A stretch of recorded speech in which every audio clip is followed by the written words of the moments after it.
Ladies and gentlemen, we are going to proceed with our meeting. So before continuing our debates, I would like to give the floor to Madam Rosler because she has some technical information to provide to us. Meshti, please. Thank you very much, Mr. Chair. Just a few announcements which are important for the proceedings of this session. This morning we had a saturation of the Wi-Fi system in the room. There were only 2 antennas, so I had a meeting with the Cambodian team. There will be 2 more antennas added so that you have all access to Wi-Fi in the room. Some of you also had problems with your headphones. There have been changes made to the headphones. For those who still have problems with the headphones and switching channels, please contact the technicians in the back of the room. Please wave. The technicians in the back of the room here, for me on the left-hand side, for you on the right-hand side, so that you can exchange your headphones. Then it's very important to note that in this committee room, we have only the official documents of this session. Apparently at lunchtime, an NGO went around with other documents. Those documents should be distributed on the tables outside of this room. So please distribute it only outside of this room. Thank you very much. Thank you very much, Madam Rosler. And of course, I would like to ask to the observers and the people attending this committee session to distribute the documents that they have to provide, of course, outside of the room, as Madame Rosler has just mentioned. And having said that, we are going to come back to the draft resolution that we were discussing this morning. And I would like to ask our rapporteur to present the text containing the amendments that were proposed this morning. So please, Madam, could you please proceed? Thank you. May we have it on the screen? With the synthesis, merging of paragraph 5 and 6. I will read it to you. Encourages all parties concerned to further enhance and improve dialogue and communication within the framework of the implementation of the Convention's mechanisms and requests to the World Heritage Center to present a plan and the report on the actions taken and progress achieved at the 38th session of the World Heritage Committee. Thank you. Thank you very much, Madam Rapporteur. Now I turn to our committee members to ask for their comments if this is the case. If not, we can proceed to the adoption of this paragraph as it is amended. So, okay. She says adopt. Don't give too much. It's okay.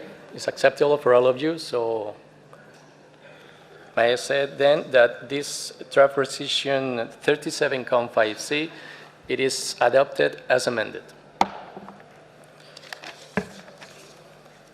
Thank you very much. And now I invite you to move to item 5D of our agenda, which is the revised Pact Initiative Strategy. Please note that document WHC 1337, COM 5D and WHC 1337, COM INF 5D will be the basis of our discussion. Now I would like to invite Mrs. Vujicic Lugassi from the World Heritage Center to briefly present this item. Madam, could you please proceed? Thank you. Thank you, Mr. Chair, ladies and gentlemen. In 2011, by decision 35-5A, the committee invited the World Heritage Center to present at its 36th session a new Pact Initiative strategy, taking into account the results of the evaluation of the external auditor of the Pact Initiative. In 2012, by decision 36-5A2, the committee Considering the upcoming meeting of the open-ended working group in charge of producing an implementation plan for the recommendations of the external auditor, and mindful that the UNESCO's policy framework for strategic partnerships will be presented for consideration to the coming executive board sessions, requested the Center to present at its 37th session a revised PACT initiative strategy. The document that you have seen provides, first of all, a background of the development of the Center's partnerships initiative since its inception in 2002. It then presents the current status of the partnership's work at UNESCO level and indicates the reference material used to prepare the revised PACT strategy. Finally, it outlines the revised strategy that takes into account, 1, the recommendations of the 2010-2011 audit, 2, the implementation plan proposed by the open-ended working group on the recommendations of the external auditor, 3, the decision adopted during the 190th and 191st Executive Board session regarding the organization's framework for strategic partnerships, 4, the debates of the 36th session of the committee, and 5, the lessons learned from the Center's partnerships work since 2002. The annex of this document presents an inventory of ongoing and envisaged World Heritage Partnerships as of end April this year. The information document, WHC 13/37, INF5D, provides the full report of the second meeting of the open-ended working group on the implementation of the auditor's recommendations regarding PACT. The working group met on 1st February this year and could convene thanks to the support of Belgium, the Netherlands, and Switzerland. Before presenting the revised PACT strategy contained in the working document, I would like to deliver a brief report provided by the rapporteur of the open-ended working group in the name of the chairperson of the group, His Excellency David Hamadziripi, Ambassador of Zimbabwe, as both of them are not present at this session. Namely, the working group identified 6 main areas for improvement of PACT. 1, the conservation of World Heritage Sites needs to be put at the core of the objectives of private sector partnerships. It recommended that the Center promote the allocations of donations to the World Heritage Fund so that the World Heritage Committee can indicate the conservation priorities for which the funds should be used, for example, by linking donations directly to the conservation of specific sites on the danger list. 2, the working group debated extensively the use of the World Heritage emblem. The 2 main issues were identified, namely ensuring a balanced partnership with equal benefits for all parties and limiting the commercial use of the emblem. The working group indicated that the program should not try to seek more visibility as a name in itself, but should valorize sufficiently the use of the emblem. With regard to the use of the emblem, since the commercial use is supposed to be exceptional, the working group asked the Center to consult the committee in advance on the use of the emblem for commercial purposes when the timeline allows for it. If not, the exceptionality of the use of the emblem for commercial purposes needs to be justified afterwards. The working group 3, the working group emphasized the importance for the organization of having right expertise for entering into partnerships with the private sector. The specificity of this activity requires that the Center and UNESCO avail themselves of professional expert advice, whether it is external or internal, when establishing and negotiating private partnership agreements. 4, the working group highlighted several principles with regard to strengthening the management of partnerships. The partnership framework should include elements which allow a strengthened monitoring and evaluation of partnerships, since a weak monitoring of PACT partnerships had been observed. Long-term partnerships are also encouraged.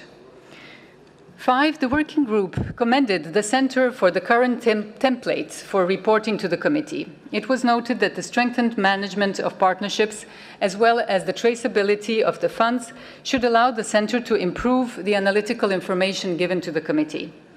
And 6, with regard to the new PACT strategy, the working group highlighted the importance of formulating a long-term strategic vision for entering into public-private partnerships and the use of the emblem, as well as a time frame for the implementation of the strategy.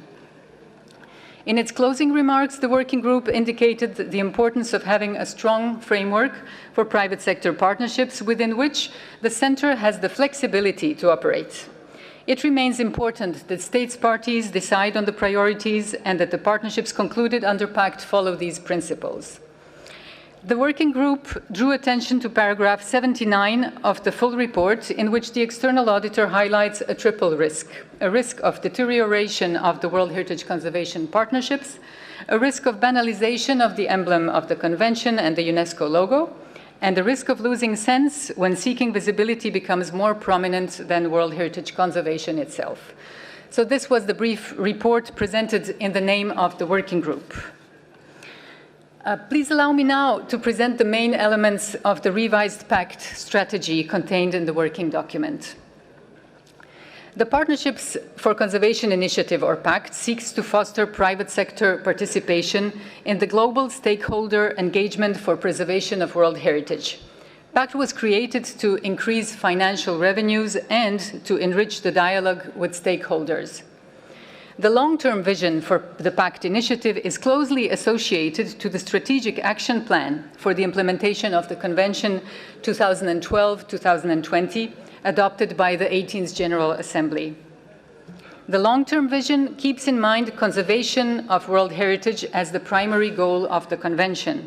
It recognizes that, a quote now from paragraph 9 of the Strategic Action Plan, conservation and communication are complementary tasks, as increased awareness and knowledge of World Heritage objectives can increase commitment to conserve, engage with, and support World Heritage, unquote. Guided by the Convention's strategic objectives and the goals of the Strategic Action Plan, PACT shall proactively seek to establish partnerships which lead to a sustainable conservation of World Heritage sites, enhanced credibility of the Convention, efficient and increased capacity building for all World Heritage stakeholders, improved communication for a wide recognition of World Heritage as the highest standard of heritage and conservation as per World Heritage Goal 4.1 on awareness raising in the Strategic Action Plan, and increased participation of communities in all processes of the Convention, including reaping sustainable benefits of inscription on the list and allowing for sustainable development of the World Heritage sites while preserving their outstanding universal value. I would like to stress that PACT, besides being guided by its regulatory framework adopted by the 29th session of the Committee in 2005, also follows closely UNESCO's existing partnership directives included in the administrative manual, as well as the UN Global Compact Principles and UN Business Guidelines. PACT is also committed to improving procedures and practices to ensure efficiency in following up partnership development and implementation. Consultations with national commissions are undertaken prior to signature of every new partnership. In-house procedures are fully respected through collaboration with UNESCO's Bureau of Strategic Planning. Consultative entities involving partners as well as relevant internal structures and external organizations are envisaged for major partnerships. Partnerships with the private sector are primarily developed to raise additional financial and in-kind contributions and to compensate for the lack of resources dedicated to conservation, including international assistance. Such contributions are used to help the implementation of activities dedicated to priority programs, sites in danger, capacity building, and to support the Center's communication, education, and partnership activities, including managing the World Heritage Center's website and the World Heritage Convention's archives. The Center is increasingly focusing on long-term strategic partnerships and moving away from small transactional ones. The PACT strategy, as outlined in the document, is guided by the following 8 principles which strictly adhere to the way in which UNESCO engages with partners. 1. Shared objectives, definition of a common purpose with mutual benefits that is consistent with UNESCO's mandate and the mission of the World Heritage Convention. 2. Equality. Within the partnership, partners should have equal status.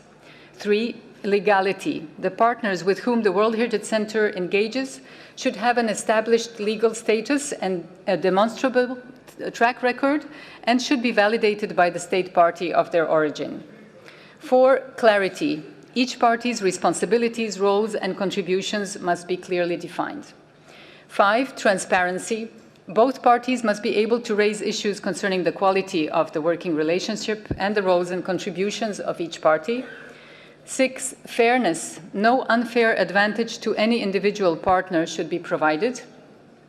7, accountability. All forms of cooperation must be reality-based, action-oriented, and should produce concrete, measurable results that are subject to periodical evaluations. And 8, sustainability. The scope and results of cooperation should be sustainable beyond the partnership's duration, without dependence on ongoing contribution by one or both partners, thereby ensuring ownership by the end beneficiaries. Partnerships, as you know, are subject to reporting at every annual World Heritage Committee session, and between the sessions, information on partnerships, including the signed agreements, is permanently available on a password-protected web pages of the Center's website for states parties to consult. In addition to establishing strategic partnerships, resource mobilization sources to be further explored are online donations, grants, contributions from philanthropists, fundraising events, crowdfunding, membership schemes, etc. This will be developed in line with World Heritage Goal 6, Activity 646 of the implementation plan of the Strategic Action Plan for exploring ways to increase contributions to the World Heritage Fund, leading to increased contribution of private sponsorship to target priorities.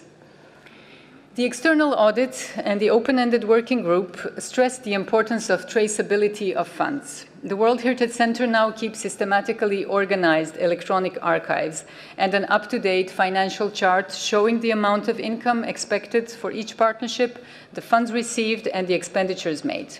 Income and expenditures are also reflected in UNESCO's finance and budget system. The chart and other established reporting tools are used to ensure quality reporting to the states parties and transparency, notably through the annex that you have seen containing the inventory of partnerships. The open-ended working group also insisted on evaluation of partnerships. For each partnership, funds are allocated for evaluating efficiency, impact, and sustainability of the partnership, based on performance indicators elaborated at the beginning of each partnership. Furthermore, a provision concerning self-evaluations and external evaluations is included in the general conditions of all UNESCO standard agreements with the private sector. Specific communication plans essential for working with the private sector are created to enhance the visibility of partnership implementation and the impact of the partnership on the goals and objectives of the Convention, in particular in case of the use of the World Heritage emblem. The use of the emblem itself is an important part of the PACT strategy. It follows the principles in the operational guidelines and is strictly regulated according to the terms of each signed agreement. Every resource using the name and logo of UNESCO and World Heritage is subject to approval by UNESCO. PACT will further explore, in collaboration with relevant UNESCO sectors and external experts, the development of a clear branding strategy for World Heritage as per Goal 4, Activity 421 of the implementation plan of the Strategic Action Plan. Finally, as per the decision of the 36th Committee session, requesting the Centre to continue informing the Committee with regard to partnerships in an analytical manner, the annex of the working document contains 2 tables. Table 1 provides a list of ongoing World Heritage Center partnerships with the private sector and foundations as of the end of April 2013. The table has been improved by adding indications if a partnership is new, if renewal is envisaged, or if the partnership has been terminated since the last report to the committee. Table 2 presents the partnerships envisaged, which are currently undergoing internal evaluation or external validation. The draft decision may be found on page 7 of the English version and page 8 of the French version. Thank you for your attention.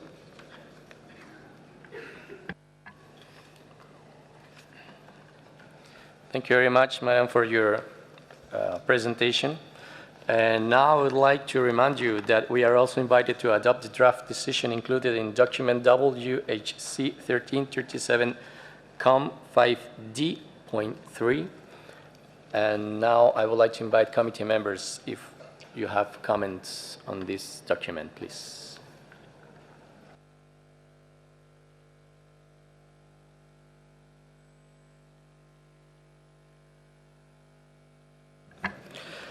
I see none. So I think we can adopt the draft decision 37.5D adopted. Thank you very much.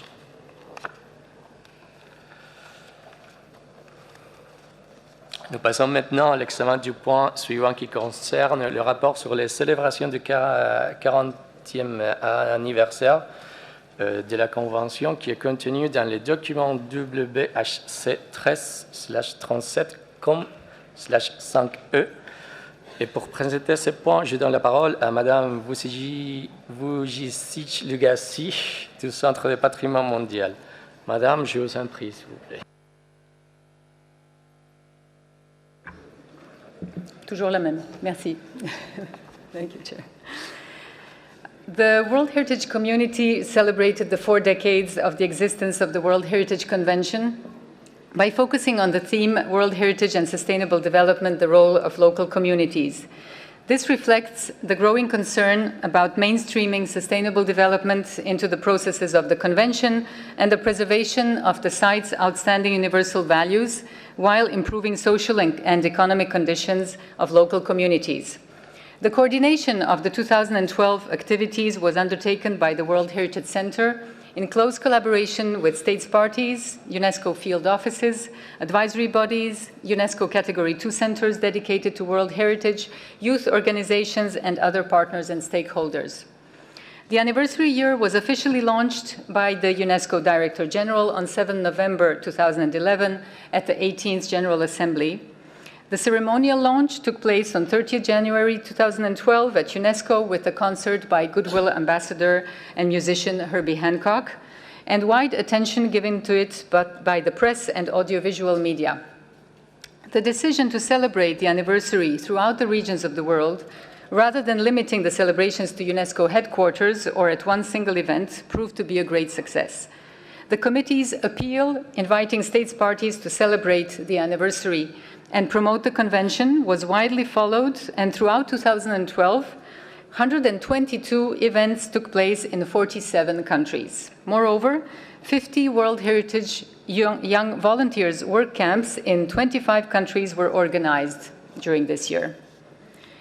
The ICOMOS Monuments and Sites Day, 18 April, was dedicated to World Heritage, and the IUCN World Conservation Congress in September 2012, held on Jeju Island, Republic of Korea, held a 40th anniversary celebration and adopted resolutions specifically related to the convention. The report on the celebration activities that took place around the world has just been published in English and French and has been distributed to you in the delegates' bags. I hope that you have all seen this report. Throughout 2012, the Center had numerous and substantial communications with states parties who provided us with good examples related to the theme. These examples have been promoted through our website in special 40th anniversary publications and will continue to be used in our future communication materials. The Center created a specific 40th anniversary logo in order to ensure increased visibility of the anniversary year. The logo was well appreciated by states parties, as we have received and approved 55 requests for use by different states parties and organizations who have used it in close to 300 different supports, such as videos, publications, websites, postcards, newspaper articles, maps, badges, etc. Dedicated 40th anniversary web pages on the Center's website were launched already in November 2011 with a map of the world highlighting all events. A number of high-level personalities gave video statements about the 40th anniversary that were broadcast on our website. While unfortunately no budget was available to assist the different activities throughout the regions, the Center developed a series of communication components to promote the anniversary year and to assist states parties in their celebratory activities. I mentioned already the dedicated web pages. A special brochure was produced for the launch of the celebrations, as well as commemorative pins. The material has been used by a number of countries who have translated the 40th anniversary brochure and the World Heritage Map of 2012 into their national languages and have disseminated these through their own channels. The World Heritage Review published special focuses on the anniversary throughout 2012, with the November issue fully dedicated to sustainable development. The Center co-published, in collaboration with Cambridge University Press, a seminal publication, World Heritage Benefits Beyond Borders. It was launched in November 2012 at the closing event of the year in Kyoto. The book is richly illustrated and features a thematic collection of 26 case studies, which provide thorough understanding of World Heritage sites and their OUV, in the context of sustainable development and illustrate the benefits to local communities. After the original English version, translations are currently being prepared in French, Korean, and Thai language. The book is being sold both through UNESCO and Cambridge University Press channels. The 40th anniversary attracted wide attention in the media and on TV, with programs dedicated to World Heritage and numerous interviews conducted with the UNESCO Director General and other UNESCO officials and state party officials. A number of World Heritage Center partners have actively collaborated in the anniversary activities, among others Panasonic, with special exhibitions, programs on World Heritage sponsored on National Geographic TV, an awareness-raising campaign for young people, the Smithsonian Institution by creating a web portal and a virtual exhibition, which was launched in July 2012. NHK, the Japan Broadcasting Corporation, by providing videos on World Heritage for the use on UNESCO's website. TBS, the Tokyo Broadcasting Channel, provided the center in 2012 with 50 short films on World Heritage for use on our website and in our communication material. History Channel has produced a number of public service announcements, notably 2 short, inspiring films on World Heritage with brief statements in a dozen different languages, which is featured on the center's website. 2012 was also the opportunity to develop, as per the request of the 35th session of the committee, a one-off initiative for recognizing and rewarding best practice for successful and sustainable management. 23 states parties responded to the invitation by the Center to propose World Heritage sites that they regard as best practice examples. Out of the 28 entries received, a 10-member selection committee recognized the historic town of Vigan in the Philippines for its successful and sustainable management achieved with relatively limited resources, for involving the local community in many aspects of sustainable conservation and management of the property, and for a multifaceted approach to the protection of the site. A certificate of recognition was presented to the mayor of Vigan at the closing event of the 40th anniversary. In line with the World Heritage Capacity Building Strategy adopted by the committee in 2011, the best practices shared through this initiative are now part of the communication tools for capacity building for World Heritage conservation and management activities. They can be consulted on a dedicated center's website, dedicated pages. Following this first initiative, the committee may wish to establish regular recognitions of this kind, leading to exchanges of best practices for the benefit of the sites and their conservation. Such a development would be consistent with the committee's capacity building strategy, notably actions 7.1 and 7.3, and would be an integral part of the implementation of the strategic action plan and vision for the future of the convention, notably goals 1, 4, and 5.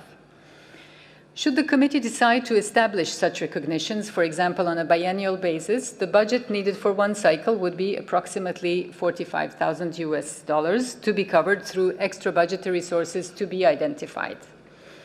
Initial steps were also made in consultation with the advisory bodies towards the establishment of a site management network with the goal to facilitate exchange and sharing of information on best practices in World Heritage management. While existing networks should continue to be used, reflections are ongoing about setting up a new management network, which would need to have a clear added value. The creation of a new network would also have financial implications, as it will need hosting, development, and maintenance. Funds for continuing this initiative would also need to be identified.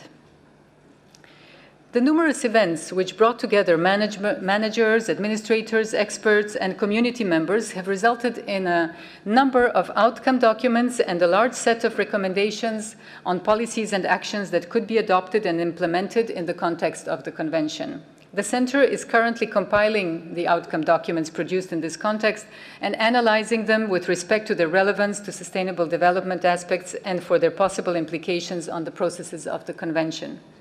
This analysis will then inform the development of a policy on the integration of sustainable development into the processes of the Convention to be presented to the Committee at its 38th session next year, as per Decision 36-5C. And last but not least, to conclude the 40th anniversary year, the government of Japan and the World Heritage Center co-organized the closing event in Kyoto on from 6 to 8 November 2012. This was made possible thanks to the generous contribution of the host government, both as direct organizer as well as through the Japanese Funds in Trust financial allocation to the center. At the event, the year's activities and conclusions drawn from the regional and thematic events were presented. The agenda included a series of panel discussions on themes such as sustainable social, economic, and environmental development, disaster risk management, capacity building, and public and private partnerships. A youth program preceded the main event. Open to all stakeholders, the event provided a rare occasion to exchange views among an eclectic group of people from diverse backgrounds, cultural and natural heritage experts, state party and local government representatives, advisory bodies, NGOs, academics, and local citizens. Over 600 persons from 61 countries participated. The outcome document of the meeting, the Kyoto Vision, stresses, among other, the importance of people-centered conservation and concludes with a call for action, appealing to the international community to, among other points, ensure effective involvement of local communities, indigenous peoples, experts, and youth in all aspects of World Heritage conservation. The proceedings of the Kyoto event will be published in English and French ahead of the 19th General Assembly this year. Finally, please allow me to recall that a very large and important part of the above-mentioned activities and publications would not have been possible without the generous assistance of the Japanese Funds in Trust, which has provided substantial and indispensable financial means for marking the celebration. So the Center wishes to thank warmly the Japanese government for their invaluable contribution towards the anniversary year. Thank you very much for your attention.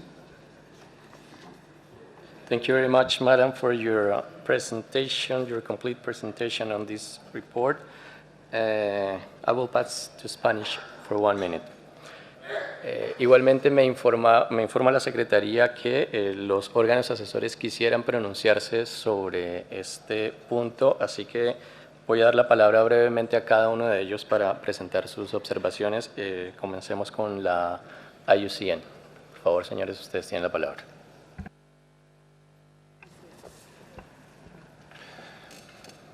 Thank you, Chair. IUCN would like to add its thanks to the Government of Japan for the very successful and productive celebration of the Convention's 40th anniversary in Kyoto last year, and for all the other events organized by states, parties, and other partners. We'd like to make 2 additional points regarding item 5E. With respect to paragraph 27, referencing the possibility of recognizing best practices and excellence in management of World Heritage Sites on a regular basis, IUCN would like to note that it is currently developing and piloting a green list for well-managed protected areas, which will include World Heritage Sites. The green list is due to be launched at the World Parks Congress in Sydney in November 2014. With respect to paragraphs 29 and 30, IUCN would like to note that establishing a site managers network for natural and mixed sites could be done via IUCN's World Commission on Protected Areas. The World Parks Congress would be an excellent venue for launching such a network. We look forward to working with the World Heritage Center and our fellow advisory bodies to seek extra budgetary support for this work should the committee choose to adopt Draft Decision 37-5E. Thank you very much. Muchas gracias por su información. Ahora quisiera dar la palabra al representante de ICOMOS. Por favor, ustedes tienen la palabra. Muchas gracias, señor presidente. The 40th anniversary of the convention provided the opportunity for an immense program of international reflection on the achievements and the future of the World Heritage Convention, and ICOMOS was proud to participate and contribute to this worldwide program.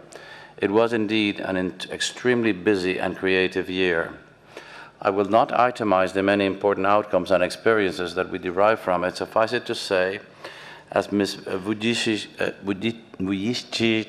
Lugasi said already, that ICOMOS identified the 40th anniversary as our theme for the International Days on Monuments and Sites for 2012, and dozens of ICOMOS conferences, exhibits, workshops, and lectures were held under the sponsorship of our national committees and international scientific committees throughout the world.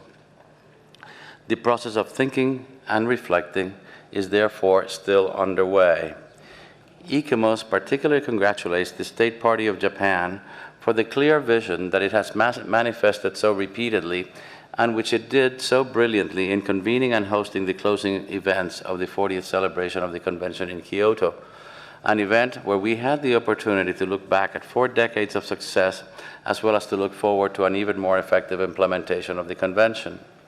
Many ideas and initiatives came forward on how to make the convention much more far-reaching and more inclusive, especially in areas that are underrepresented in the World Heritage List. Progress was also made on effectively linking heritage and socio-economic development, which for ICOMOS is a priority area, and that was the topic of our last General Assembly celebrated in 2011 at the UNESCO headquarters in Paris, under the sponsorship of Mrs. Irina Bokova. For ICOMOS, there's no more pressing and important matter than embedding the centrality of culture in development. And I was pleased to hear so many of the distinguished speakers at the opening ceremony of this committee session touch specifically on that shared work.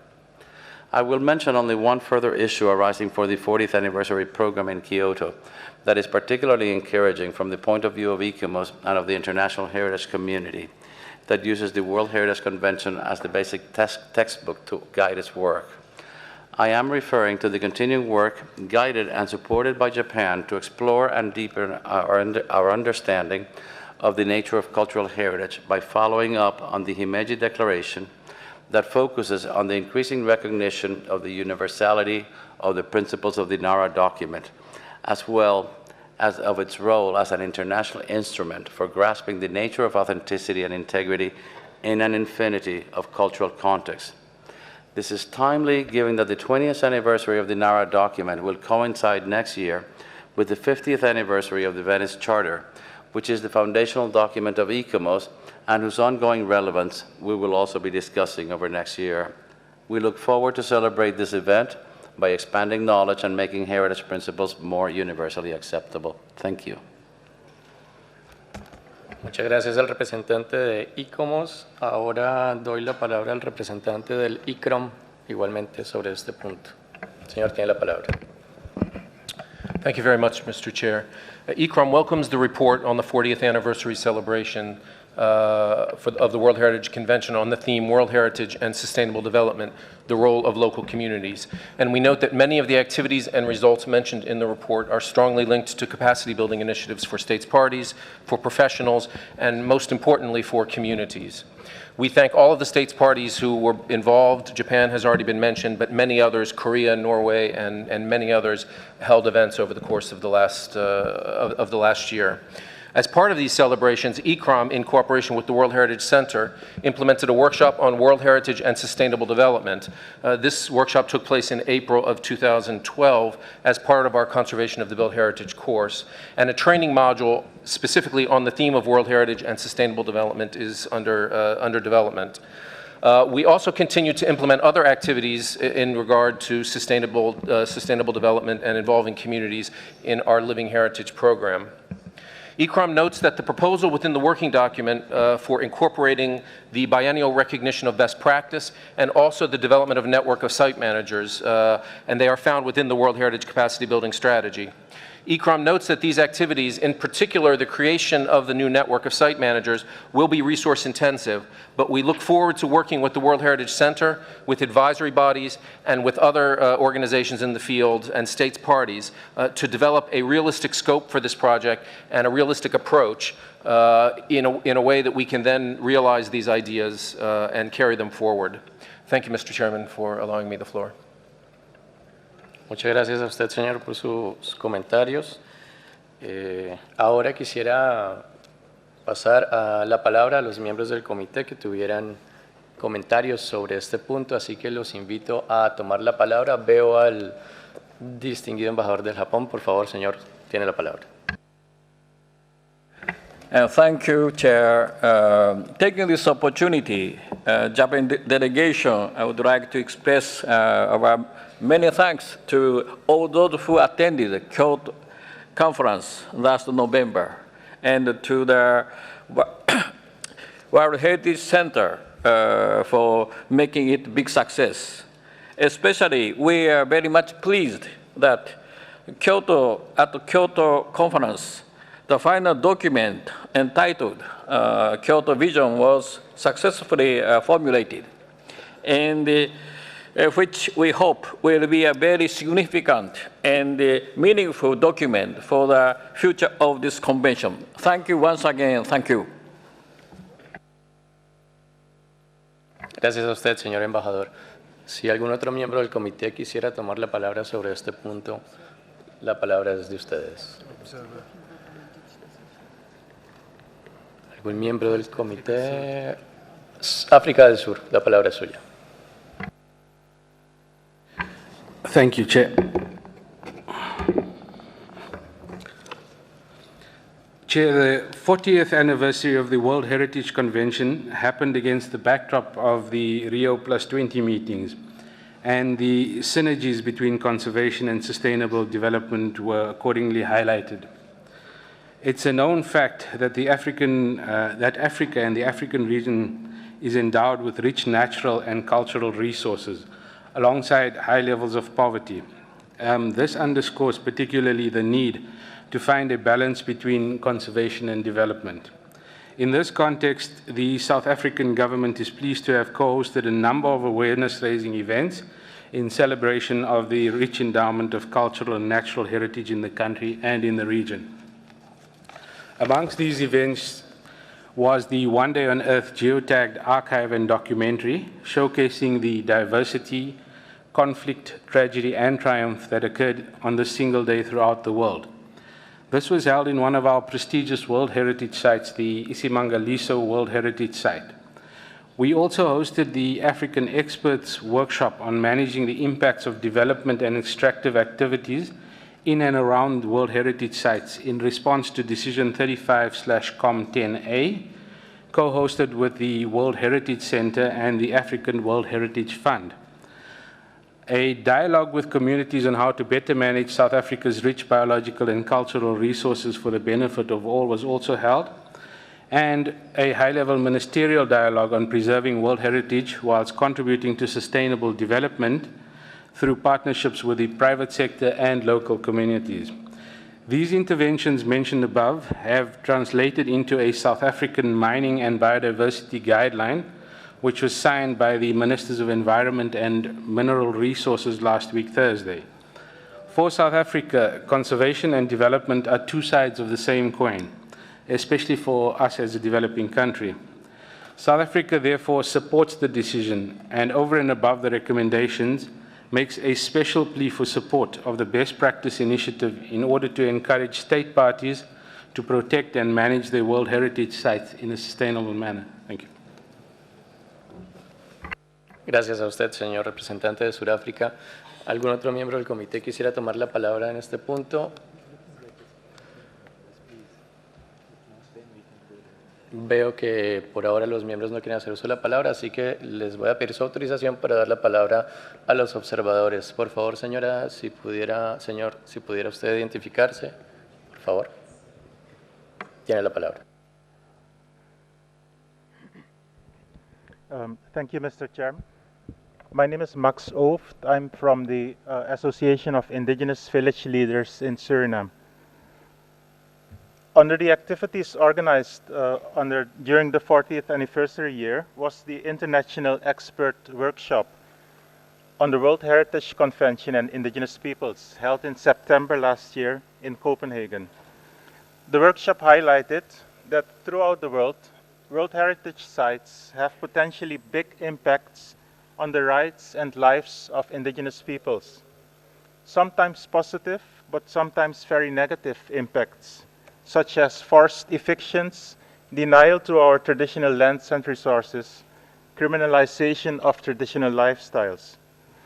The workshop emphasized that World Heritage operations must be made consistent with the current day standards on the rights of indigenous peoples, particularly the UN Declaration on the Rights of Indigenous Peoples, which was adopted by the UN General Assembly in 2007, and which is a universally endorsed human rights standard that UN bodies and UN member states are required to respect and implement. The workshop asked that the World Heritage operational guidelines are revised in order to be harmonized with the UN Declaration, in particularly free, prior, and informed consent, and a set of proposed amendments for the inclusion of FPIC have been elaborated. The workshop also called for a mechanism of direct participation of indigenous peoples and for our own representation in nomination and management processes. The report is available online on the UNESCO website, and we also have some copies with us. We hope that within the consultative body these days, the recommendations will be taken into account. Thank you very much. Gracias a usted, señor, por sus comentarios muy importantes. Ahora, entonces, los invito a pasar al examen del proyecto de decisión contenido en el documento 37.5e, que figura en el párrafo 3 del documento que nos ha sido presentado. Los invito entonces a la Secretaría, por favor, si puede reflejar en la pantalla el proyecto de decisión.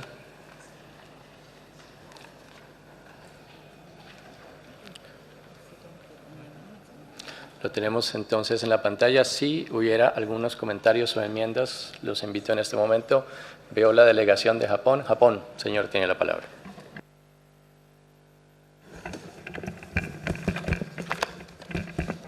Well, thank you, Mr. Chair. A small comment. Para 3 and Para 4 of this draft resolution request, World Heritage Center and advisory bodies to seek extra budgetary funding to take new initiatives. We consider these initiatives desirable and even forward-looking to meet World Heritage goals. At the same time, however, that we know that the World Heritage Center is short of staff and financial resources needed. Likewise, advisory bodies seems to be overloaded with a lack of funds as well. So given these circumstances, we are a little worried if this draft resolution will add new workload to those organizations, or World Heritage Center and advisory bodies, while facing increasing difficulties in implementing World Heritage Convention statutory duties. So we would like World Heritage Center and advisory bodies to continue to spare no effort to work on these duties as you have done so far. Thank you very much. Gracias a usted, señor delegado de Japón.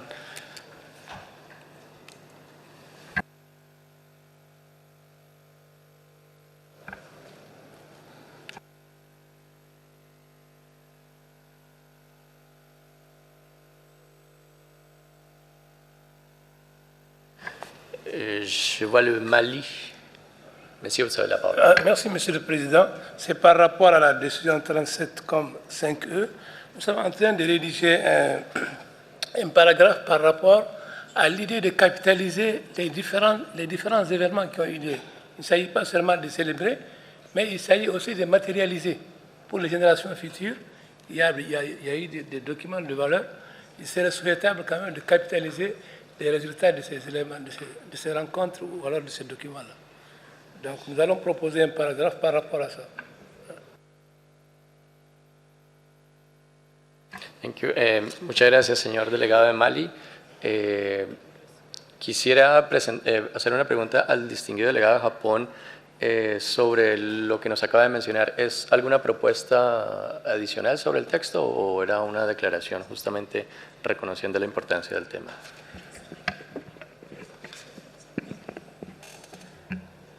Well, we are not making any amendment, just comment. Thank you. Thank you very much for the clarification. Entonces quisiera pedirle al delegado de Mali si nos pudiera hacer llegar a la Secretaría su propuesta para poderla reflejar en el texto. ¿Tenemos algún otro comentario sobre este tema? No veo ninguno, así que entonces esperamos ver reflejada en pantalla la propuesta del delegado de Mali.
Gracias. Entonces voy a pasar la palabra al relator para que por favor nos lea la adición que propone el delegado de Mali sobre el texto. Merci, monsieur. Je vous lis nouveau paragraphe 4. Demande au Centre du patrimoine mondial de penser à capitaliser les résultats issus des célébrations du 40e anniversaire de la Convention. Et je vous prie, dans le futur, de soumettre les amendements, pour ne pas perdre de temps, comme maintenant, de soumettre les amendements en avance, s'il vous plaît, comme on vous a demandé hier à la session d'orientation. Merci. Muchas gracias, señora relatora. Si hubiera comentarios sobre esta propuesta de Mali, no veo ninguno. Entonces podríamos pensar que es aceptable para todos. Tal vez los colegas de Francia nos pudieran decir si está conforme a el lenguaje en francés.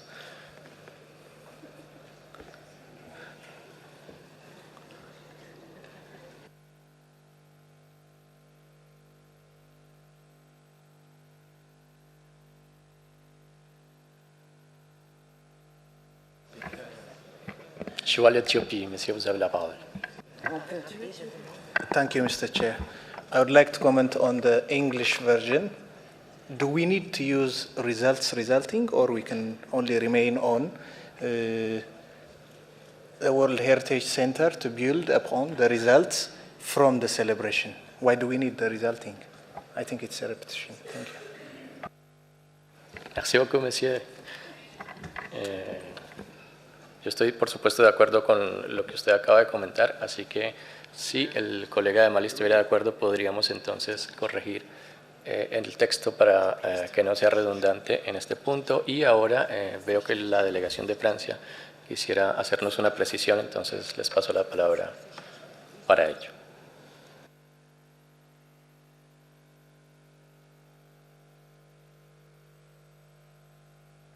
Alors, dans une première approche, Monsieur le Président, nous pourrions proposer pour le paragraphe 4 demande par ailleurs aux organisations consultatives, en concertation avec le Centre, de rechercher un financement extra-budgétaire afin de développer,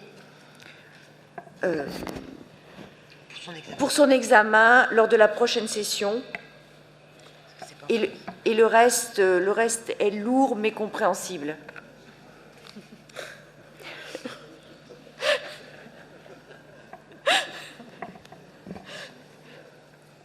Merci, Monsieur le Président. Merci beaucoup pour vos commentaires. Donc, si on est tous d'accord avec cette précision, on peut prendre note de cet amendement et on va le refléter sur le texte, ainsi que la proposition du Mali. Donc, maintenant, je ne vois pas de commentaires ou des objections sur cette proposition, sur ce texte. Donc, on passe maintenant à l'adoption de la décision. Donc, cette décision, le projet de décision 37,5E, il est donc adopté.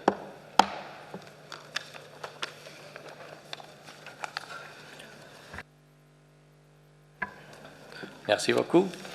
Chers collègues, nous devons maintenant examiner le point 6 de notre ordre du jour qui concerne le suivi de la stratégie du patrimoine mondial pour le renforcement des capacités et rapport d'avancement sur le centre de catégorie 2 associé au patrimoine mondial.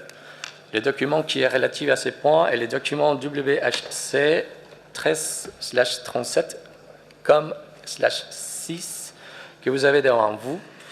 Considérant leur lien étroit de ce rapport sont présentés conjointement dans ce même document, je souhaite donc donner la parole tout d'abord aux représentants de l'ICRAM pour ce qui concerne la stratégie du patrimoine mondial pour le renforcement des capacités. Donc, messieurs, vous avez la parole. Thank you very much, Mr. Chairman. I make this presentation on behalf of the two advisory bodies, IUCN and also ICOMOS, and indeed also in conjunction with the World Heritage Center. Mr. Bocardi will be presenting in the latter half of this presentation. Just to emphasize the point that you already made, Mr. Chairman, capacity building used to be covered under item 9, while the reports on the category 2 centers were under item 6. But since there's such a strong relationship between the capacity building strategy and the work of the category 2 centers, all which deal with, in one form or another, with capacity building, it was thought that it would make more sense, it would be a more seamless presentation to put these two presentations into one presentation covering capacity building. Next slide, please. I would first like to recall the fact that the World Heritage Capacity Building Strategy was adopted by this committee in 2011, and last year in 2012 in St. Petersburg, a World Heritage Capacity Building program at the international level was welcomed by the committee when presented by ICROM. The report that I will make for you now is a report on the progress of the activities over the course of the last year. As you can see, over the last year, the primary activities that we carried out under the capacity building program were workshops to strengthen the network of the advisory bodies. This was an area that the committee had requested previously, and we carried 3 workshops out over the course of this past year in the regions that you can see on the screen. Over the life of the program, we've carried out 7 workshops, and we've trained 91 professionals from 57 countries. And the idea would then be to be able to use these experts from the different regions as we move forward within the work of the advisory bodies. In addition to that, we've also had some collaborations with World Heritage academic programs, and we also were able to put out this past year one more additional issue of the World Heritage Capacity Building newsletter. I would point out that all of these activities were carried out within a pilot capacity building program which had the support of the government of Switzerland. Next slide, please.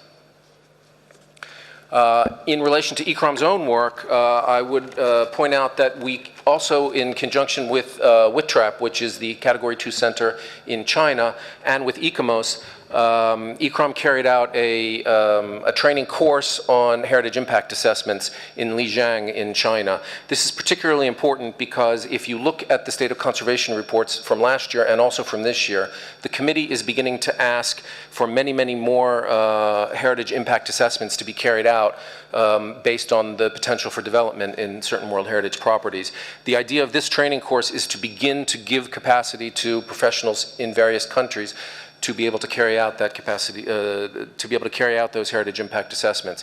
It's expected that we'll be able to do another course next year, also in cooperation with WITRAP in China, and I'm hoping that we can also carry out other similar courses in other regions of the world. Another area that the committee asked us specifically about last year was the idea of creating or updating a training database. ICROM has a training database which allows professionals from around the world to be able to search for training courses and other capacity building activities. We made a special effort over the past year to update that training database and also to post other events which would be of a capacity building nature in our events database and in the classified section of our website. So you'd need to just visit ICROM's website to be able to find those materials. Next slide, please. In addition to those things, very importantly, we continued work on resource materials over the past year. I'm pleased to announce that the Managing Cultural World Heritage Resource Manual is in its final phases of sort of copy editing and layout at this point, and that it should be available very, very shortly on the World Heritage website. So that's another resource manual matching the one for natural heritage that came out already in the previous year. And ICROM has also begun to develop a series of case studies to deal with management issues at World Heritage sites. The idea would be that we can build a database of these case studies so that people who have similar problems can consult the case studies and see how they've been dealt with in other World Heritage properties. Next slide, please. Those are at the international level. At the regional level, there have also been a series of activities going on in the past year. We're basing most of these regional strategies on the results of the periodic reporting. The Africa World Heritage Fund has been very active in developing capacity building activities, particularly in relation to nominations, which we've already mentioned earlier in this meeting, but also they recently carried out a training course on disaster risk management. And these are the kinds of activities that were identified within the periodic report as being a priority for African World Heritage sites. Also in Asia, WITRAP again has been working on a capacity building strategy for Asia and the Pacific. A first draft of that strategy has been developed already, and they're now in the process of starting a second round of consultation with Asia-Pacific state parties. So they are actually requesting me to request all of the state parties from Asia and the Pacific to participate in that second round of consultations so that a very strong and useful capacity building strategy for the region can be developed. And finally, as you see, actually even starting before the results of the periodic reporting, the Europe and North America desk at the World Heritage Center has begun the development of a capacity building strategy specifically for Central, Eastern, and Southeastern Europe. And in fact, they will be presenting that in a side event which will take place on the 19th of June during this meeting at 1:15 during the lunch break. So I would encourage people who are interested in capacity building in Central, Eastern, and Southeastern Europe to attend that side event at lunch on the 19th. Next slide, please. And finally, and this will be my last slide, we are continuing work on the development of the World Heritage Capacity Building Program. We've identified priorities and we've put a program of activities together, and I'm happy to report that the Swiss have agreed to provide some additional contributions. The pilot program is coming to an end right now, actually, but the Swiss government has kindly agreed to make some additional contributions to that, and you can see the list of activities that we're foreseeing to take place for the rest of this year. We would like to develop a module specifically on management of both cultural and natural heritage together. We're looking at the production of more resource materials. We are looking to strengthen our network of capacity building institutions. And we're obviously also looking to carry out some more training activities and to continue strengthening our advisory body networks. As I said, using some of the people that we trained in these past training workshops on mission work. And then my final point would just be that the Swiss contribution is very generous and very useful, but we really need to have support, actually both financial and in other ways, also human resources, in whatever ways that states parties are able to support capacity building. We would like to ask that that support take place either at the international level or also again at the regional level.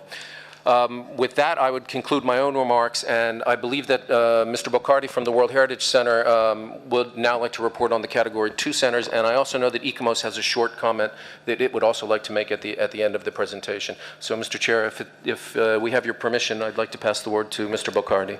Merci beaucoup, monsieur. Bien sûr, je souhaite maintenant donc passer la parole à monsieur Bocardi du Centre patrimoine mondial pour nous présenter vraiment le rapport d'avancement sur le centre des catégories associées au patrimoine mondial.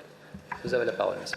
Thank you, Mr. Chairperson. So you heard about some of the activities in which the Category 2 centers have been involved, and now I would like to tell you more about the development of the Category 2 centers as a network of institutions.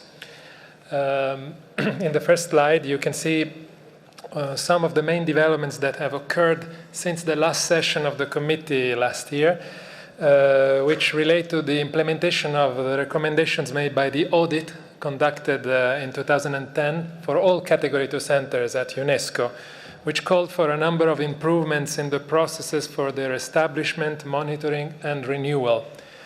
These included, for example, the mainstreaming of the results-based management approach in Category 2 centers, as well as the possible introduction of a policy, UNESCO-wide, that would require the consultation of the relevant subsidiary bodies within the UNESCO system before a decision is taken on conducting a feasibility study on a new proposal.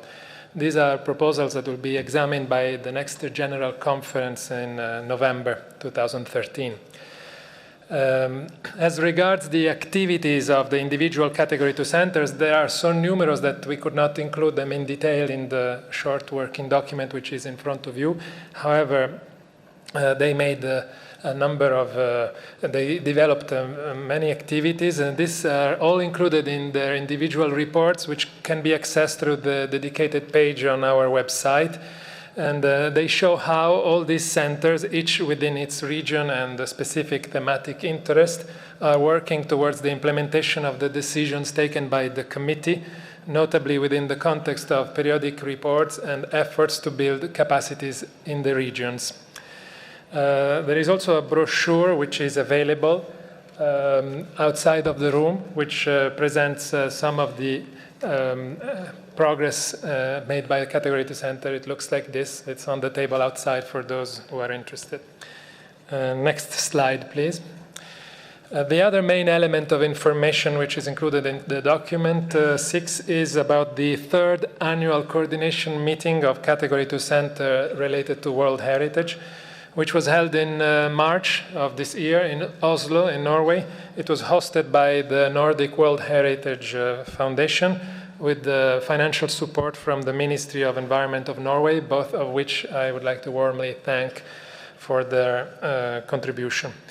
In addition to sharing information and planning joint initiatives, the meeting provided an opportunity to build the capacities of the representatives of Category 2 centers in applying the RBM approach.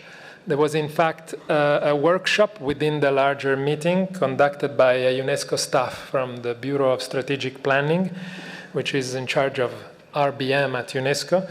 And this enabled the Category 2 centers to understand the larger context in which they operate, from the C5 and C4 within UNESCO to the specific policies set by the committee, and also understand how to ensure that the activities that they plan contribute to these objectives and goals. Next slide, please. In this picture, you can see the beautiful building where the meeting took place. It's the recently built Astrup Fearnley Museum by the renowned architect Renzo Piano in Oslo on the port side. Next slide, please. This is my last slide. It shows some of the outcomes of this 3rd coordination meeting. A number of follow-up actions were agreed, which are listed in the final report, which is also accessible through our web page dedicated to Category 2 centers.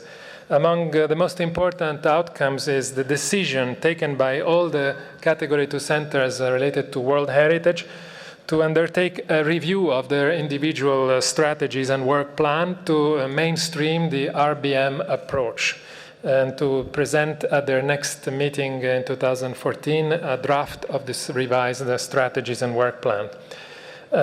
Also of great potential is the intention expressed by all the Category 2 centers to strengthen their collaboration and synergies with other regional actors, such as UNESCO chairs or ICOMOS national committees, or also at the thematic level with international partners such as ICROM and IUCN.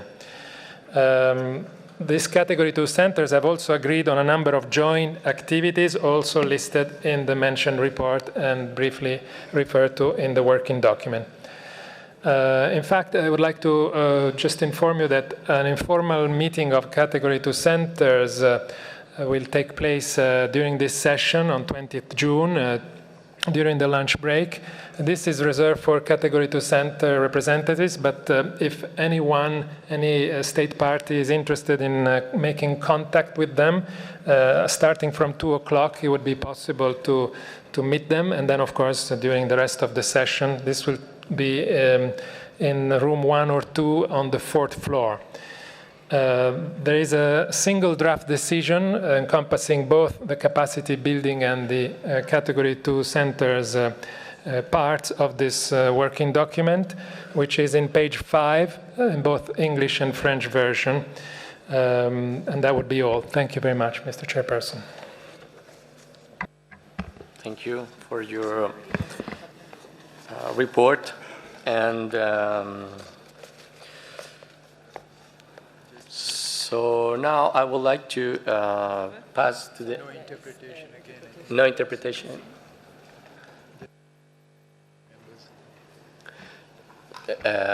Please, dear colleagues of the committee, do you have interpretation is working now? Is it okay? Is it working for Russian? Not yet? Russian is not working. Spanish is okay? Arabic is okay? Only Russian. Arabic is okay or not working? Not working either.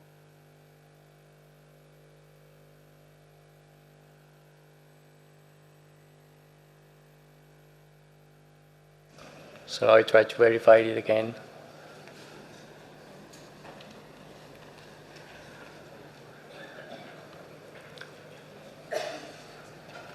Is it okay now? Still not working Russian.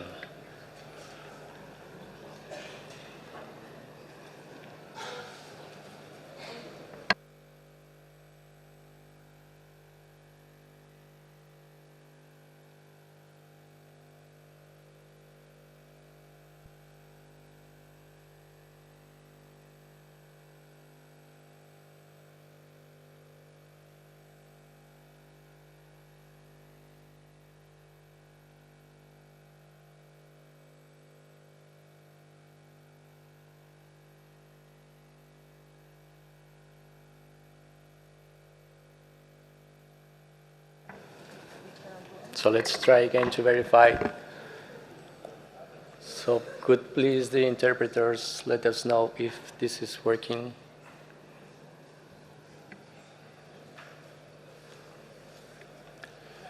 Spanish, okay. English, okay. French, Arabic. No Arabic. Russian. Russian not working, not Arabic.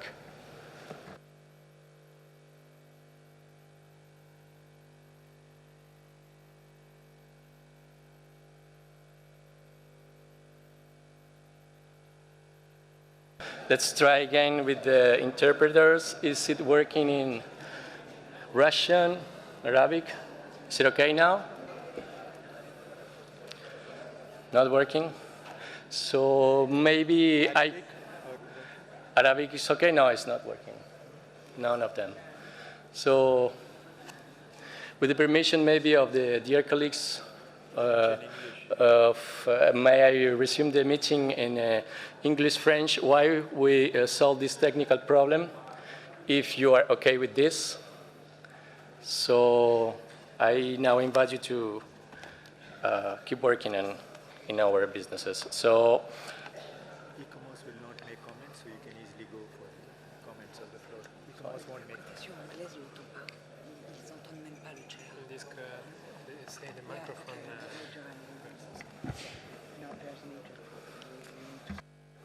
So are the interpreters listening to me?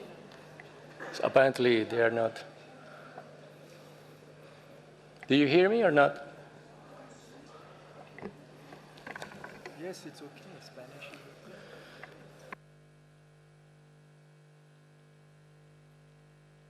Okay, dear colleagues, so apparently the problem has been solved. So I will. Let's check the quorum. Yeah, there is no quorum for the moment. So if the colleagues that are outside the room, they can come back. Apparently, we have the quorum to keep going in our businesses. So now, is it okay now for Russian? Is it okay for Arabic as well? Spanish, English, French, is everything working now? Okay. So, dear colleagues, we are going to proceed now. Donc, nous venons d'avoir les présentations des représentants de l'ICROM ainsi que M. Bocardi à propos du point 6 de l'ordre du jour. Donc, chers collègues, je vous invite maintenant à adopter le projet de décision 37,6 qui se trouve au point 3 du document qui vient de vous être présenté. Donc, si vous avez des commentaires sur ce point, je vous en prie. Donc, je vois la Suisse. Monsieur l'ambassadeur, vous avez la parole. Merci, Monsieur le Président. This gives new meaning to the words breaking the silence procedure. Monsieur le Président, loin de moi l'idée de m'opposer à l'adoption de ce document, mais j'aurais voulu, à la suite des paroles fortes du représentant de l'ICROM, ajouter ma voix également à ce qui concerne ce point à l'ordre du jour. Je voudrais tout d'abord remercier les organisations consultatives pour la qualité du travail fourni pendant les 3 dernières années dans le cadre de la stratégie du patrimoine mondial pour le renforcement des capacités. Mais je veux souligner que ces remerciements ne sont pas des remerciements convenus. ils sont bien plus motivés par la reconnaissance du travail accompli dans la rigueur et le respect des buts et l'esprit de la Convention. Vous savez, cela a été dit, un des résultats les plus marquants de ces travaux est la formation d'un grand nombre de professionnels provenant de dizaines de pays, de la plupart des régions du monde. Eh bien, à partir de cette année, le nouveau programme du patrimoine mondial pour le renforcement des capacités viendra donner une suite aux travaux accomplis jusqu'à présent en diversifiant et en intensifiant les activités. Or, il est fondamental que ce programme atteigne une masse critique de financement pour pouvoir fonctionner, car le renforcement de capacités est en fait la base de l'amélioration générale de la qualité de la gestion des biens et de la crédibilité de la liste du patrimoine mondial. Vous savez que mon gouvernement a soutenu l'ensemble de ces efforts et cela ne vous étonnera pas, je ne peux que confirmer que naturellement nous allons continuer à soutenir ce programme, mais nous lançons un appel à d'autres États parties pour qu'ils viennent également l'appuyer. Et puis, même si, en raison des difficultés de transmission, un certain nombre de délégués ne sont plus dans la salle, je prends plaisir à vous dire que pour mieux connaître le programme de renforcement de capacité, la délégation suisse vous invite à une réception ce jeudi 21 à partir de 19 h dans les salles 1 et 2 du 4e étage. Ce sera l'occasion de mieux encore expliquer what is at stake. Merci. Merci à vous, Monsieur l'ambassadeur. Tout à fait. On prend une bonne note de votre invitation à l'événement qui se tiendra.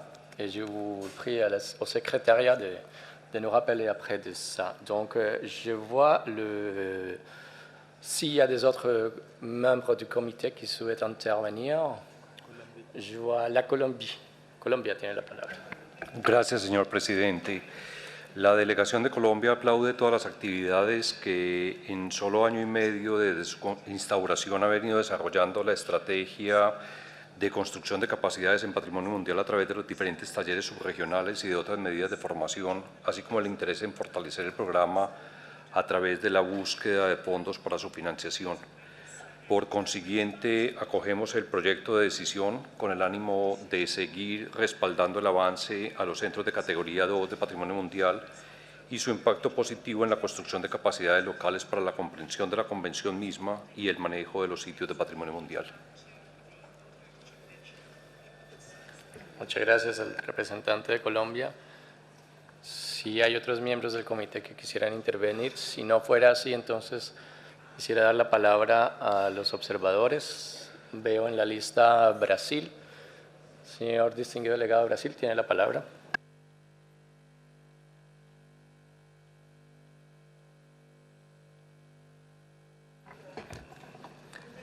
El micrófono no funciona, entonces, Estonia, muchas gracias por...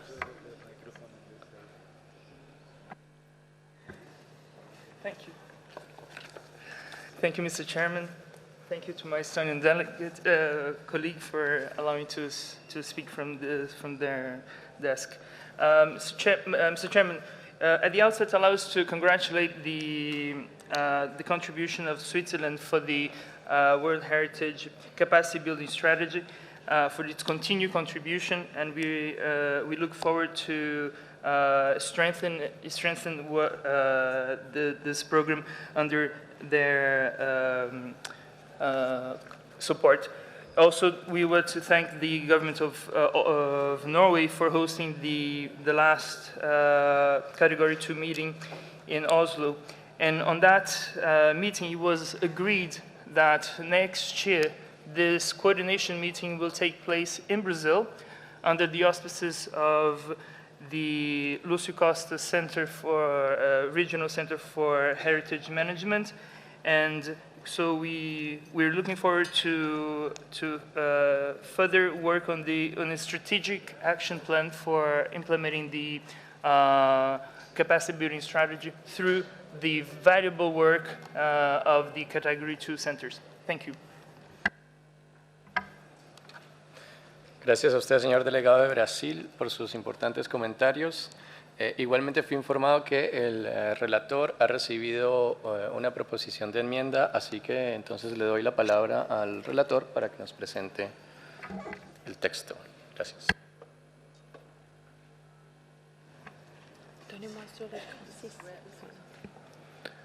Je voudrais vous informer qu'on a reçu un amendement de la délégation de Mali et c'est au paragraphe 6.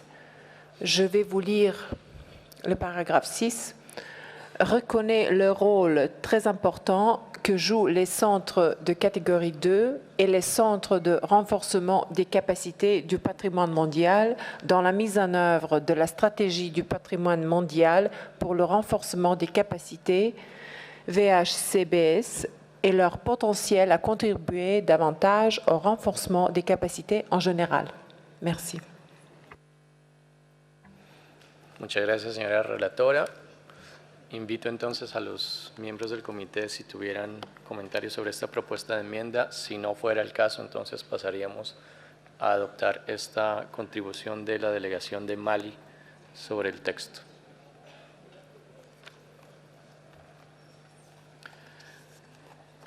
No veo entonces comentarios al respecto.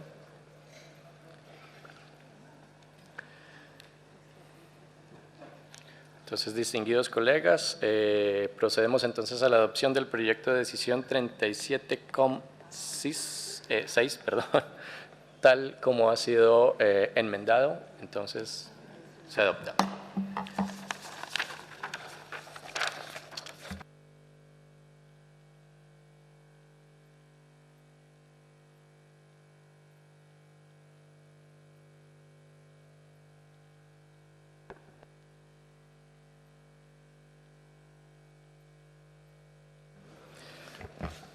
Muchas gracias, distinguidos colegas. Veo que hemos avanzado bastante bien durante el día de hoy, así que estamos cumpliendo bastante bien con el orden del día y con la agenda propuesta. Los invito ahora a que examinemos el punto 7C de nuestro orden del día. Paso al francés. Nous en venons maintenant à l'examen du document WHC 1337,7C qui concerne la réflexion sur l'évolution de l'état de conservation et qui présente les progrès accomplis depuis notre dernière session dans la création du système d'information en ligne sur l'état de conservation. Je vais donc donner maintenant la parole à Madame Rosler, directeur adjointe du Centre de patrimoine mondial, qui va nous présenter ces documents. Donc, Madame Rosler, vous avez la parole. Muchas gracias, Señor el Presidente. I would like to recall that at the last session of the committee in St. Petersburg in 2012, we presented in response to Decision 35,7C quite an ambitious project aiming at developing an online information system on the state of conservation. Can my colleagues just move on with the slides, please? And which had received the support of the Flemish government.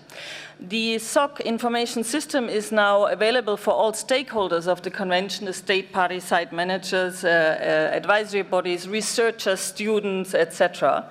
It proposes quite a comprehensive advanced search function with over 100 options, which you can do by region, by state party, by property, per category of site, years, period, theme, or types of threats and keywords.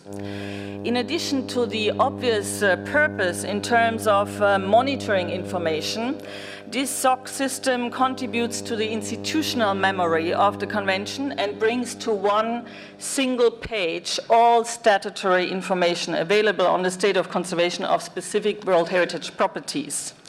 Previously, this wealth of information was disseminated through a number of different documents and websites and was quite difficult to retrieve. This system is now available online on the World Heritage Center's webpage at the web address displayed on the screens. As you can see on the screens, alongside a brief introduction, the homepage of the information system presents also graphic information and statistics. It also proposes numerous shortcuts to the data through direct links. Soon more features will be available on these web pages, including maps. This project, which I'm carrying out with Mr. Veillon, who is just behind me, is ongoing in the data integration phase for all reports examined by the committee, and we hope to complete it by September 2013. As we are speaking today, we have integrated over 1,850 SOC reports of 395 properties located in 123 state parties.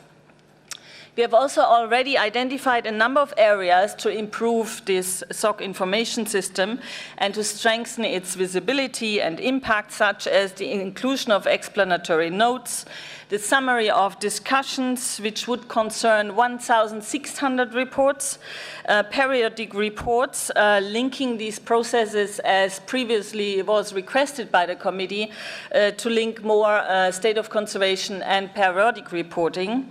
However, data provided by state parties through the periodic reports is not public. You know the section 2 of the periodic reports provided by the state parties on the specific sites.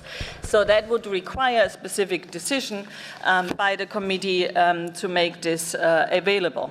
And this could be done perhaps in the next cycle of periodic reporting when we have the reflection phase.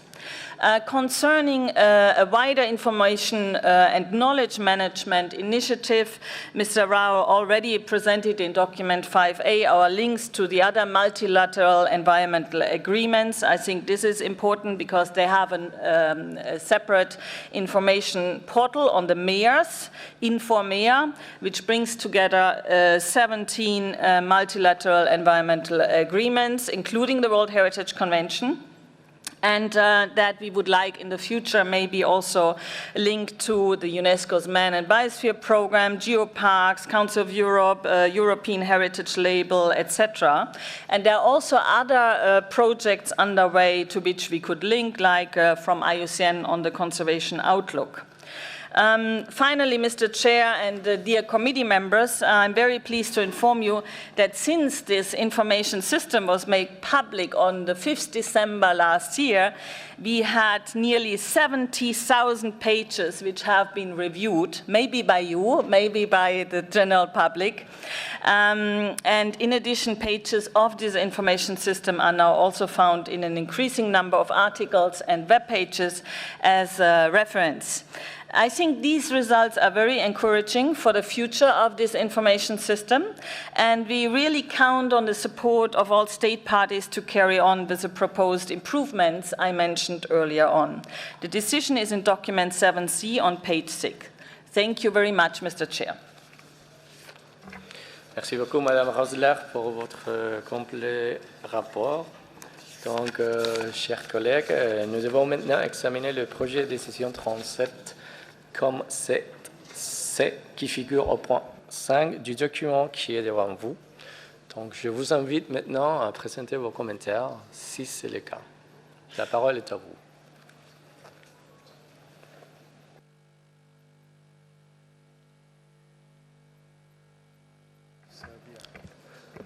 Je vois la France. Madame, vous aurez la parole. Merci, Monsieur le Président.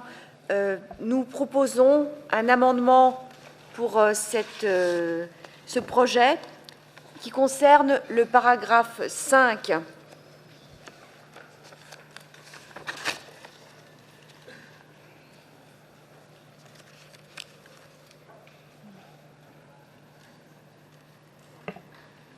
Voilà, avec la formulation « encourage les États parties à rendre publics les rapports présentés sur l'état de conservation des biens du patrimoine mondial afin de faciliter leur consultation par toutes les parties prenantes et contribuer à une amélioration de la transparence du processus de suivi réactif et, dans ce cas, demande au Centre du patrimoine mondial de les rendre accessibles au public sur le site Internet du système d'information sur l'état de conservation. En effet, s'il est souhaitable de rendre publics les états de conservation, en revanche, une obligation peut être plus un obstacle qu'une solution. En effet, cette obligation pourrait avoir pour conséquence de restreindre les informations qui sont communiquées au Centre du patrimoine mondial. De plus, certaines informations, selon la législation des États membres, ne peuvent être rendues publiques. Merci, Monsieur le Président. Merci à vous, Madame, pour vos commentaires. Je vois la Serbie. Serbie, vous avez la parole. Thank you, Mr. Chairman. Since I take floor for the first time, I avail myself of the opportunity to thank the Cambodian government for preparing of this event and for the hospitality extended to the participants of 37th session. My thanks also go to the Secretariat for fine quality of the documents prepared for the session. We have read with interest the paper on reflection on trends of the state conservation. In this regard, I would like to express our thanks to Flemish government for its support for establishing on the line a state of conservation information of World Heritage properties that would, as stressed in paper, contribute to international memory of the World Heritage Convention. We also find very important that the State of Conservation System project aims at developing comprehensive searchable database on the state of conservation based on the reports since 1979. It is our opinion that the project, when completed, will contribute to synergy between different international instruments like Ramsar Convention on Wetlands, UN Convention on Biodiversity, particularly Aichi targets, geoparks, Council of Europe Routes Program. Thank you, Mr. Chairman.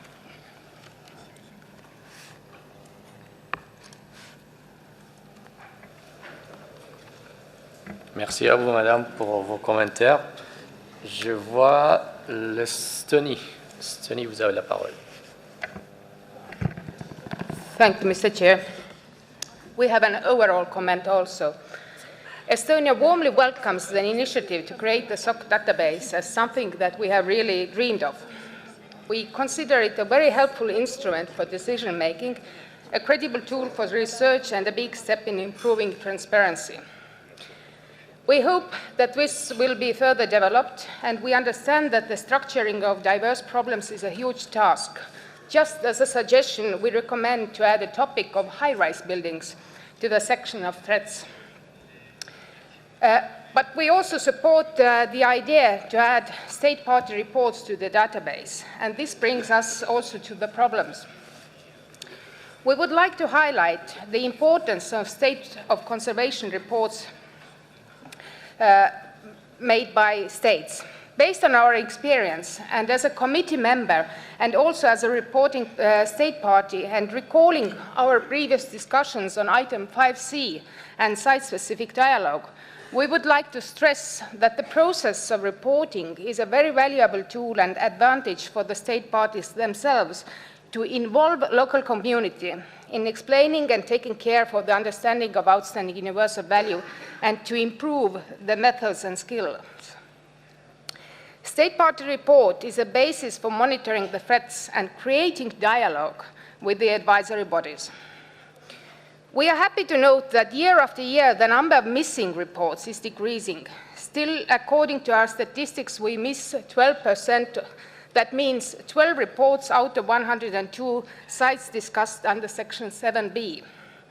Among them, 6 from the member countries of the committee. We would like to remind all state parties that this is not only an obligation of the state party to ease our work, but also an important tool of cooperation on both local and global levels. Thank you.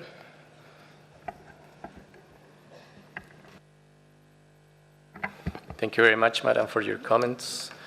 Now I see Sénégal, and after Sénégal, le Cambodge. Donc, d'abord, le Sénégal.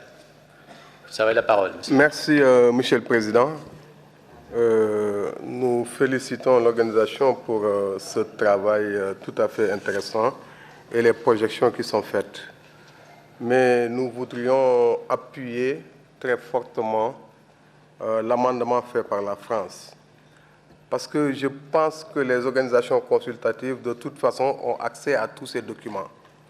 Par contre, les documents peuvent contenir, à mon avis, des informations qui ne peuvent pas être communiquées. On sait qu'il y a des sites qui posent des problèmes entre États. Il y a des sites qui sont objets de conflits. Et sur ces questions-là, je pense que nous ne devrons pas mettre de l'huile sur le feu.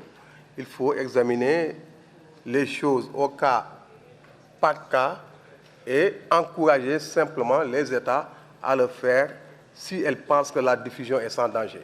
Merci. Merci à vous, monsieur. Donc, je passe maintenant la parole au distingué délégué de Cambodge. Monsieur, vous avez la parole. Merci, Monsieur le Président.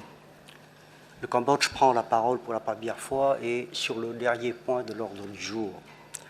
Et tient à remercier le Centre du patrimoine mondial, les organes consultatifs et le gouvernement flamand à qui a apporté son soutien sur ce projet.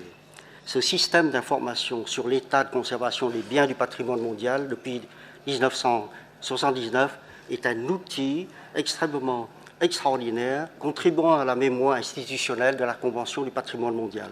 C'est également un outil de suivi de l'état de conservation des biens en identifiant les différents facteurs affectant ces biens, en permettant d'avoir une meilleure gestion des connaissances et en conduisant à une décision cohérente.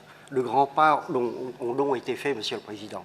Le Cambodge, par la même occasion, soutient l'amendement de la France. Merci beaucoup, Monsieur le Président. Merci beaucoup, monsieur, pour vos commentaires. Donc, y a-t-il les autres commentaires de certains membres du comité? Si ce n'est pas le cas, j'aimerais bien passer la parole à Madame Rosler pour répondre aux commentaires de la délégation d'Estonie. Donc, Madame Rosler, s'il vous plaît.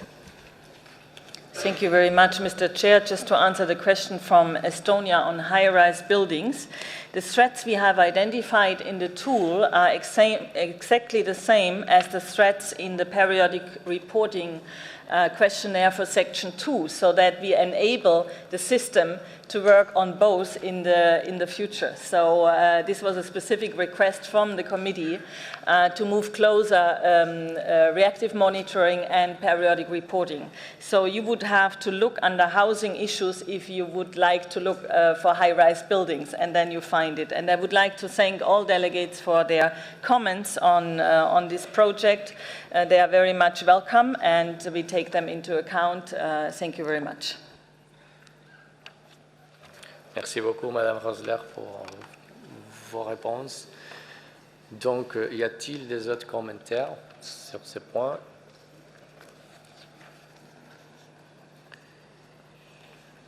Donc, si ce n'est pas le cas, donc on revient au projet de décision sur le texte et particulièrement sur la proposition de la France. Si nous sommes tous d'accord avec cette proposition, nous pouvons donc amender le texte et passer à l'approbation du même.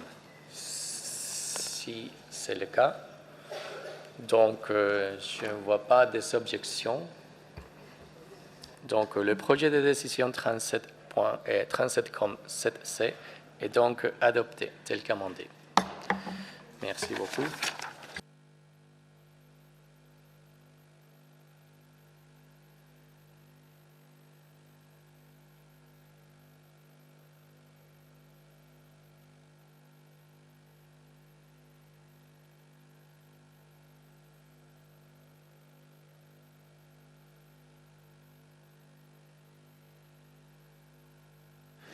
So, dear colleagues, if we take a look on the agenda, we have already discussed all the items that were proposed for today. So with your permission, we can continue with with the next document in our agenda, which is document 7A.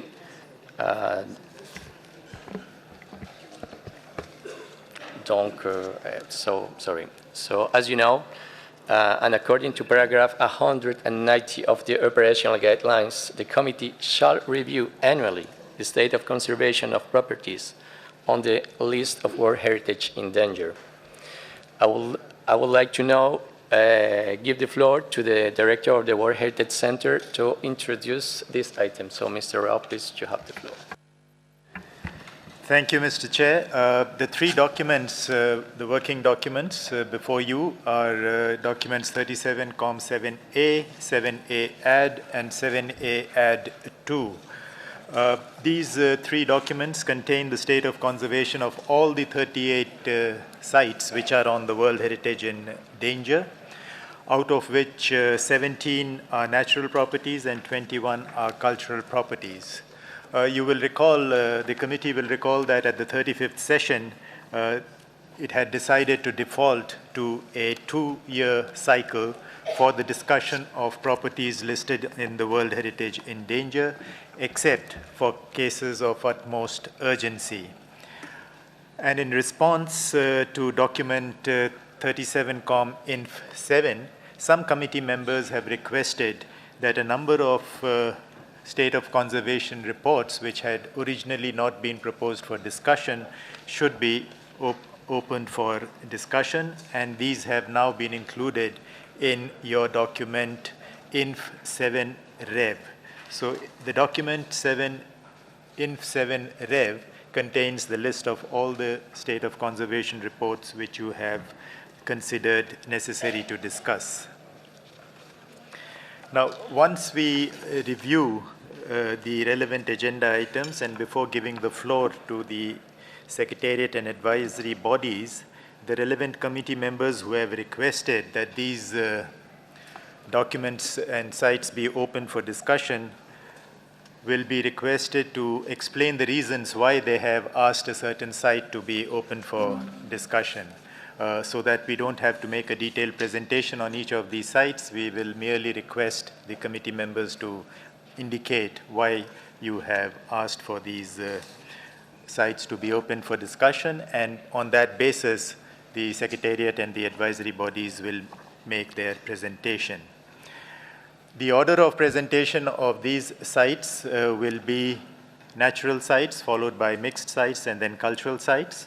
And the order of presentation will be Asia and the Pacific, followed by Europe and North America, Latin America and the Caribbean, Africa, and the Arab states. I also wish to draw your attention to the fact that 45% of the requested states parties' state of conservation reports were received by the World Heritage Center after the statutory deadline of 1st February, making the timely submission of working documents very difficult.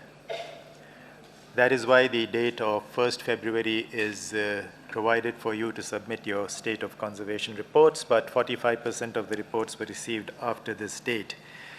And that is why we have to produce add documents and distribute them beyond the statutory deadline, which is 6 weeks before the opening of the session.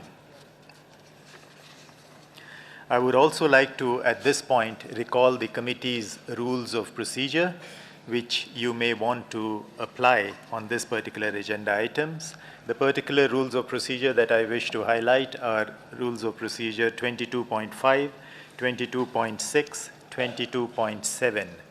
These three pertain to the order in which the chairperson shall put the committee's questions to the state party concerned relating to clarifications raised by the committee members on the state of conservation of the particular site. Rule 22.6 calls for committee members not to speak to the World Heritage properties in their own territories, except when the chairperson so invites them to do so, and not to advocate in favor of a particular proposal.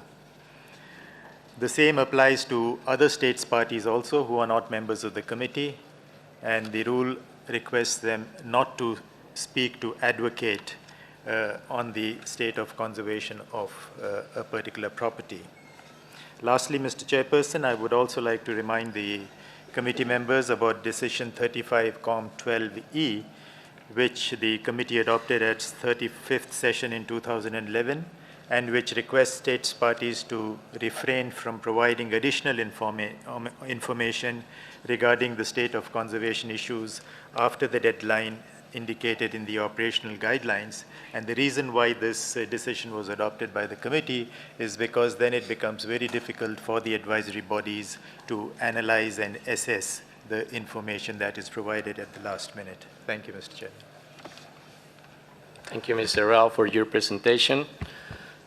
So now we are ready to start the examination of the state of conservation reports of properties inscribed on the list of World Heritage in danger. I now invite the director of the representative of the World Heritage Center, Mr. Mark Patry, to inform us about the state of conservation reports of natural properties of the Asia Pacific and European and North America regions, as none of them has been requested for discussion. So, Mr. Patry, you have the floor. Merci, Monsieur le Président. Yes, please allow me to just note the names of those two World Heritage properties in these two regions which are suggested for adoption without discussion. The first in Asia Pacific is the tropical rainforest heritage of Sumatra. The following in Europe, North America is the Everglades National Park. So these are recommended for adoption without discussion.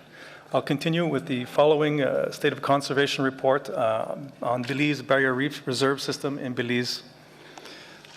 The draft decision is on page 46 in document 7A add in English, and in document 7A add page 48 in French.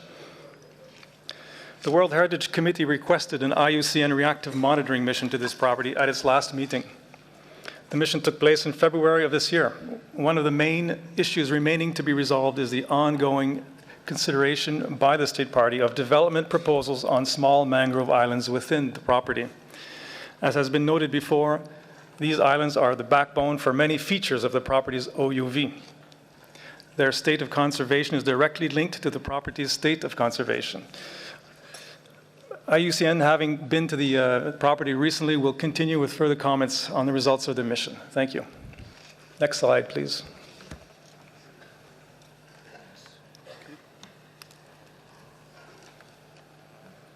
So with your permission, Chair, from IUCN, we note based on the mission that there has been some progress achieved in a number of the corrective measures. However, several critical issues have not been resolved, and additional efforts are going to be required in order to enable removal of the property from the list of World Heritage in danger. The updated list of corrective measures was developed during the reactive monitoring mission, and it's presented in the draft decision. And it was considered during the mission that more time is required to draft the desired state of conservation for the removal of the property from the list of World Heritage in danger, and that should also follow the agreement of the soon-to-be submitted retrospective statement of outstanding universal value. And so that should come forward to the 38th session of the committee in 2014. Following the reactive monitoring mission, the state party has also informed IUCN of its intention to develop a new exploration and exploitation policy which would ensure that the conservation objectives for this World Heritage Site are not compromised. The state party also additionally requested IUCN's advice on how to proceed with that matter, and then shortly after that, in April 2013, we noted reports that the Supreme Court of Belize had declared all offshore oil drilling contracts void. IUCN considers it would be nevertheless beneficial for the state party to develop a policy for hydrocarbons to ensure the long-term protection of the property. So in summary, we recommend the retention of this property on the list of World Heritage in danger, but we're pleased to note some advances on a number of the issues and also a strong dialogue on the process that's needed to move to the eventual removal from the list in danger. Thank you, Chair.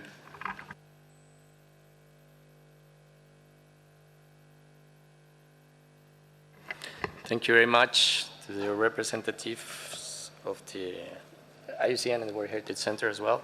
So, so now I turn to member states to present their comments on this document. So the floor is yours.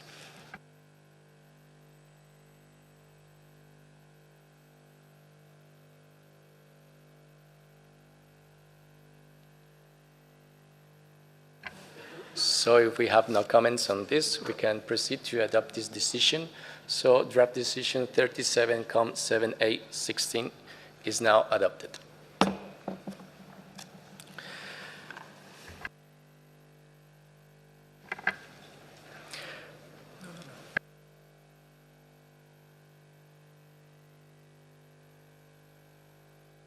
So, Mr. Patry, now you have the floor to present the next property for examination. Thank you. The other two properties in the Latin American and the Caribbean region are not recommended for discussion and, in fact, recommended for adoption without it. So these are Los Catillos National Park in Colombia and Rio Plátano Biosphere Reserve in Honduras.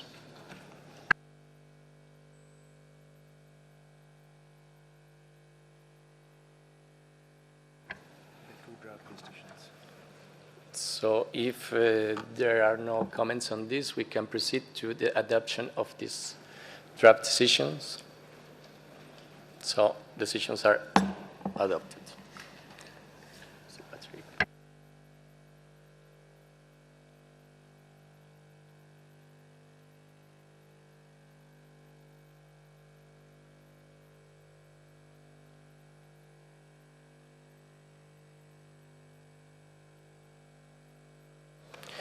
So I now invite Mr. Guy Debonnet from the World Heritage Center to present the reports on the state of conservation of the natural properties located in the Africa region and open for discussion. So, sir, the floor is yours. Thank you very much, Mr. Chair. We start the review of the sites in Africa with the Manovo-Gunda Sint Floris National Park in the Central African Republic.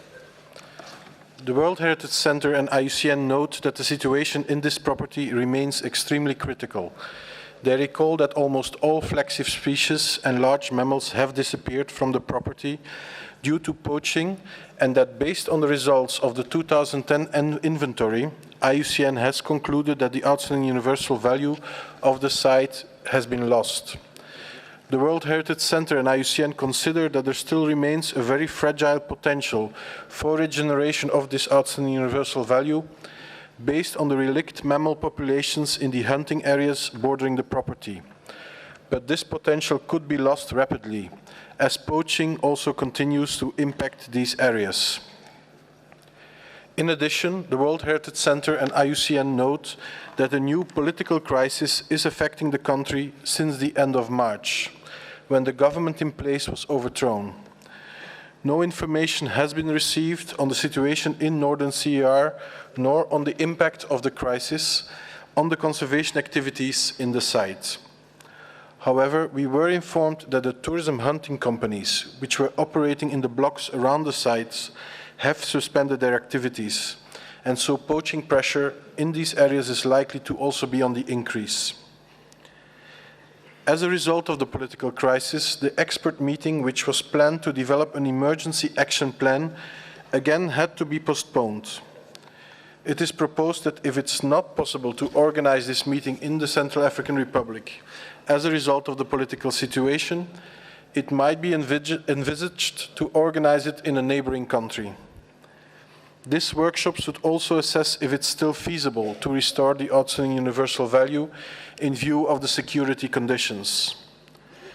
The World Heritage Center and IUCN consider that if restoration cannot be started soon and the trends in the loss of wildlife in Northern CER are not reversed quickly, the World Heritage Committee will have to consider in the near future the possible removal of the property from the World Heritage List.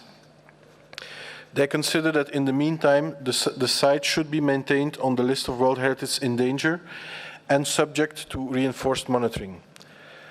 IUCN has no further intervention on this site, and the draft decision 36-7A1 can be found at page 7 of the English version of the working document 7A and page 6 in the French version. Thank you.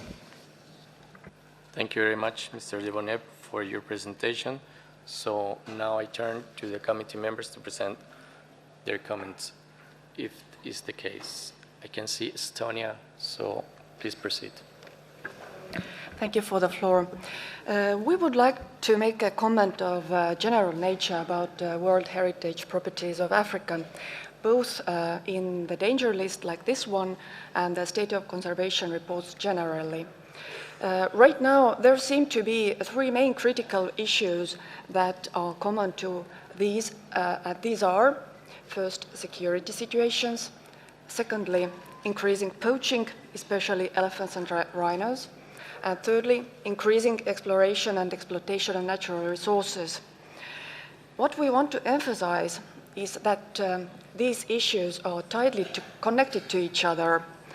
And as concerns the second and third issue, we would also like to underline that these are not only the problems of the state parties in question, but the problems of the world and the international community. The fact is that the reason for these problems comes mainly outside of Africa. It is the international market and economy that causes them, and therefore we must feel responsible for it. This is something that we should bear in mind all the time when looking through all the decisions concerning problematic African World Heritage sites. So when speaking about reducing poaching or exploitation of natural resources, we must also think how all the state parties to the convention could take all the possible measures for doing it in their countries. And when speaking about international cooperation in this field, one very concrete measure is strengthening the control for implementing CITES Convention, for example. Thank you. Thank you, Madam, for your comments. Is there any further comments on this item? Mali, monsieur, vous avez la parole. Merci, Monsieur le Président. Moi, j'ai rejoint la position de l'Estonie. Et pour être plus concret, je voudrais parler des cas de biens culturels qui sont dans des territoires en période de conflit. Conflit pour lesquels l'État parti n'est même pas responsable. C'est des éléments qui viennent de l'extérieur et qui viennent envahir et détruire notre patrimoine. Je sais que l'État parti du Mali a la responsabilité de protéger ces sites, d'accord. Mais il y a quand même un certain nombre de cas de force majeure auxquels il faudrait vraiment réfléchir en cas de destruction du patrimoine. L'État parti n'est pas le seul responsable en période de conflit. Surtout des conflits qui viennent de facteurs exogènes, même pas de facteurs endogènes. Je vous remercie. Merci à vous, monsieur. Y a-t-il des autres commentaires sur ce point?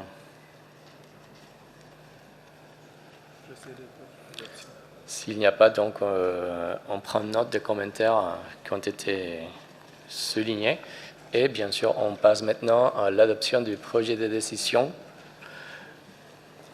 Donc, on procède à dire que le draft decision 37.7A1 is now adopted. Thank you very much. So, Mr. Debonnet, you have the floor again to present the next item, please. Thank you, Mr. Chair. The next site is the Comité National Park in Côte d'Ivoire. As requested by the committee at its previous session, an IUCN monitoring mission visited this property in January 2013. And IUCN will therefore briefly explain the conclusions of this mission.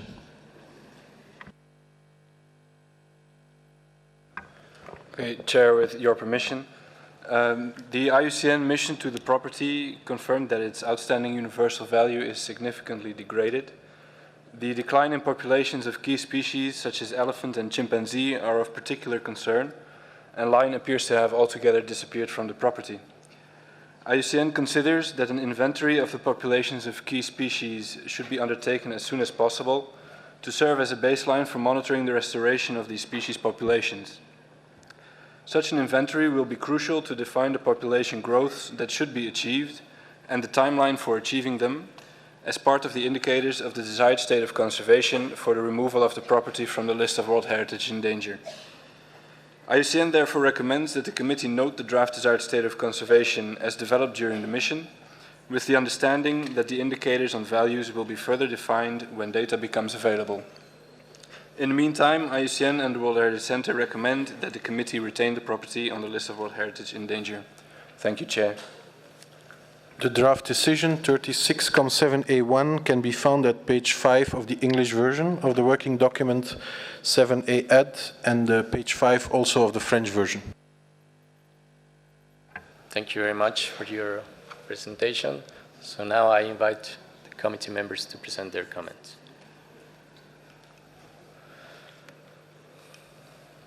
If not, we can proceed to the adoption of draft decision 37.7A2.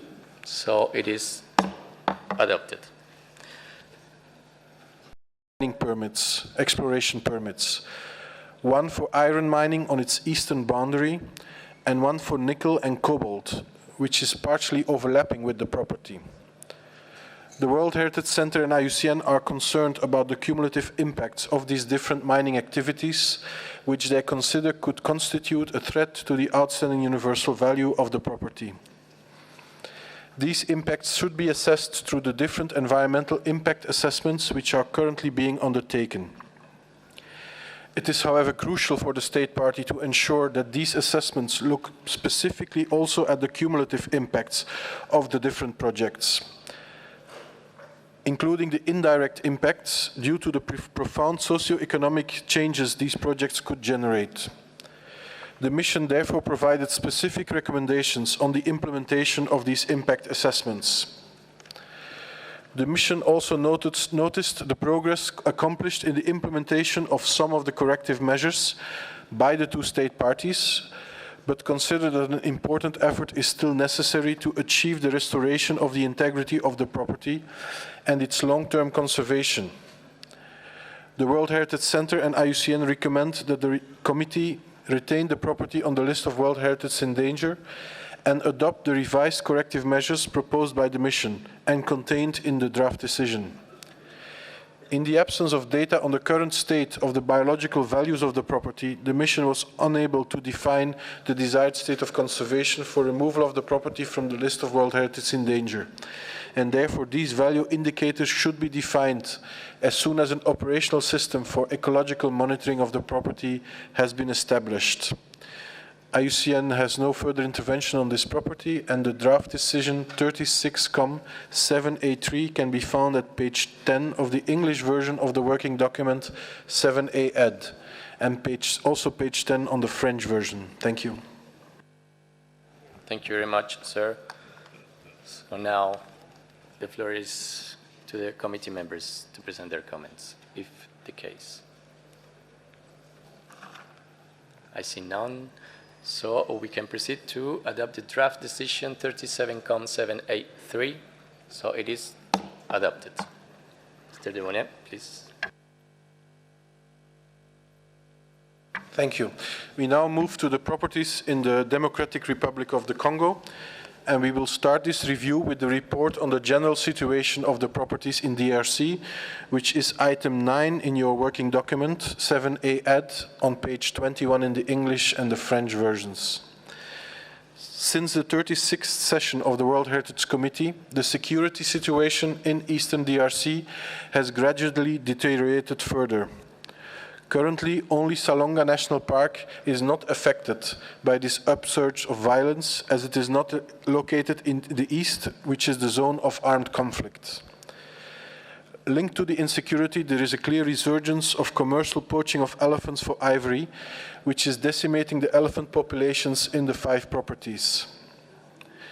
In response to the decision of the previous session, 36.7A36, the Protected Area Agency, ICCN, organized a meeting to assess the implementation of the commitments made at the Kinshasa Declaration, as well as the 3-year strategic action plan, which was adopted at the high-level meeting in January 2011. The meeting concluded that only about 30% of the action plan had been implemented so far, due to the political and security situation in the country. However, the State Party established the Interministerial Committee under the supervision of the Ministry for Natural Resources and Tourism, which was requested by the committee, to ensure the implementation of the action plan.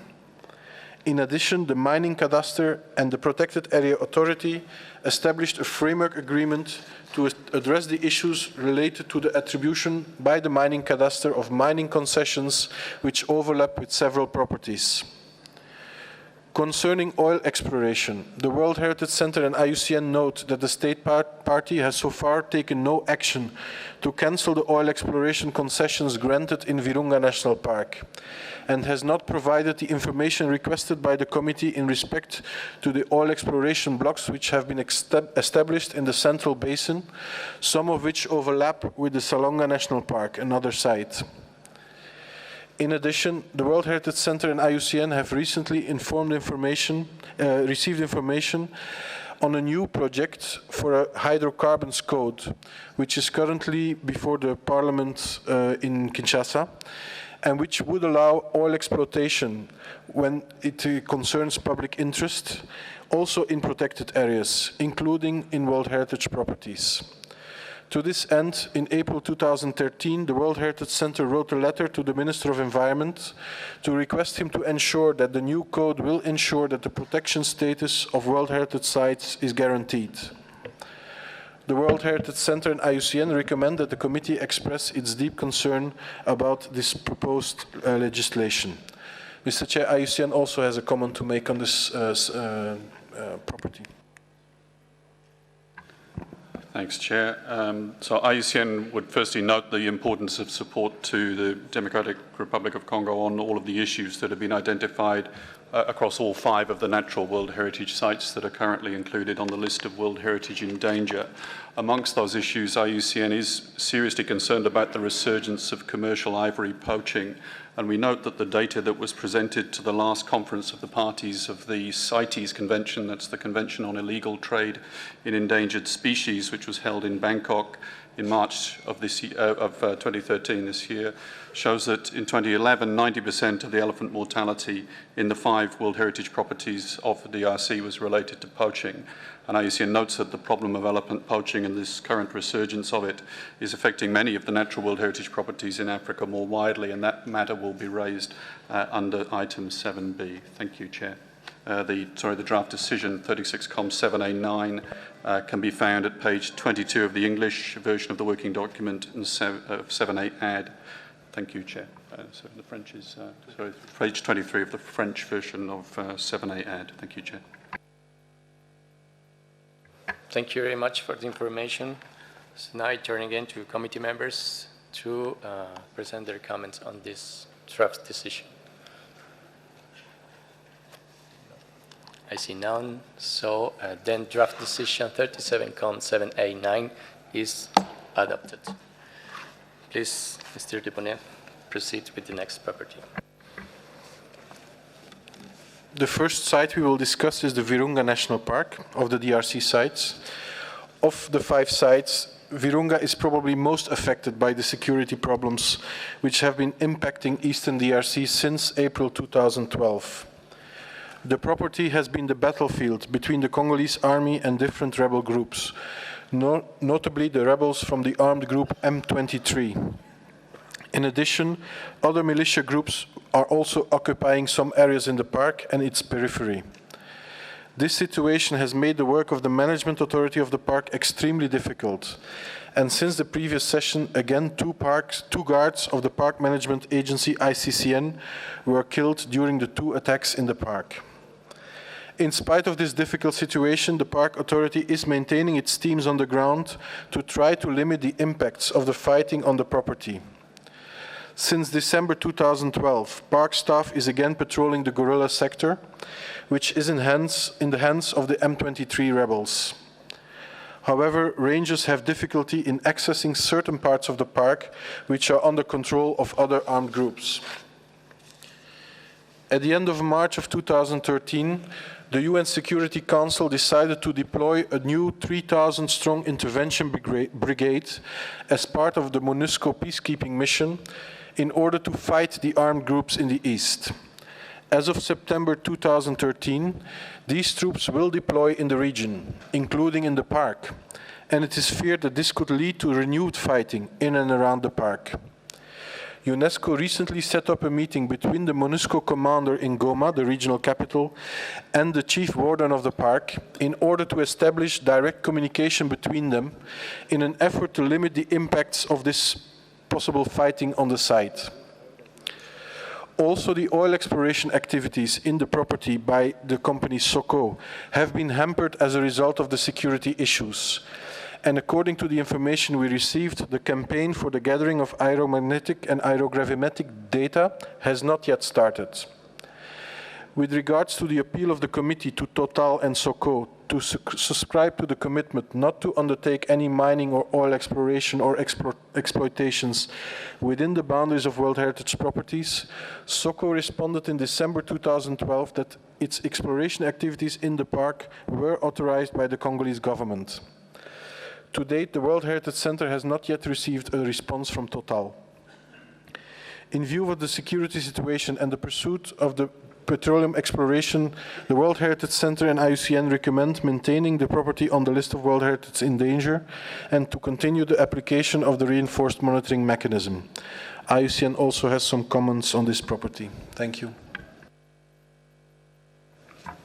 So IUCN would draw attention to the previously mentioned proposed hydrocarbon code, which would make it possible for oil exploitation to proceed within the park, and this constitutes a significant threat to the integrity of the park. In addition, the relevant minister responsible for environment, nature conservation and tourism in a press release has indicated that the government could consider degazetting, in other words, removing protection from part of the park for oil exploitation if oil reserves were confirmed. IUCN is deeply concerned that the oil companies which are already exploring for oil inside the property are not operating at the highest international standards nor respecting the requests that this committee has made in that regard. And we therefore again would join the call on these companies to adopt the commitment to not explore or exploit oil inside World Heritage properties. Thank you, Chair. Thank you, sir, for your information. So now I turn again to committee members for the comments on this draft resolution. Je vois la France. Madame, vous avez la parole. Après le Mali. Merci, Monsieur le Président.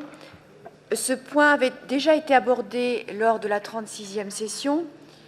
Il a alors été pris note de l'engagement oral de Total de ne pas intervenir dans le périmètre.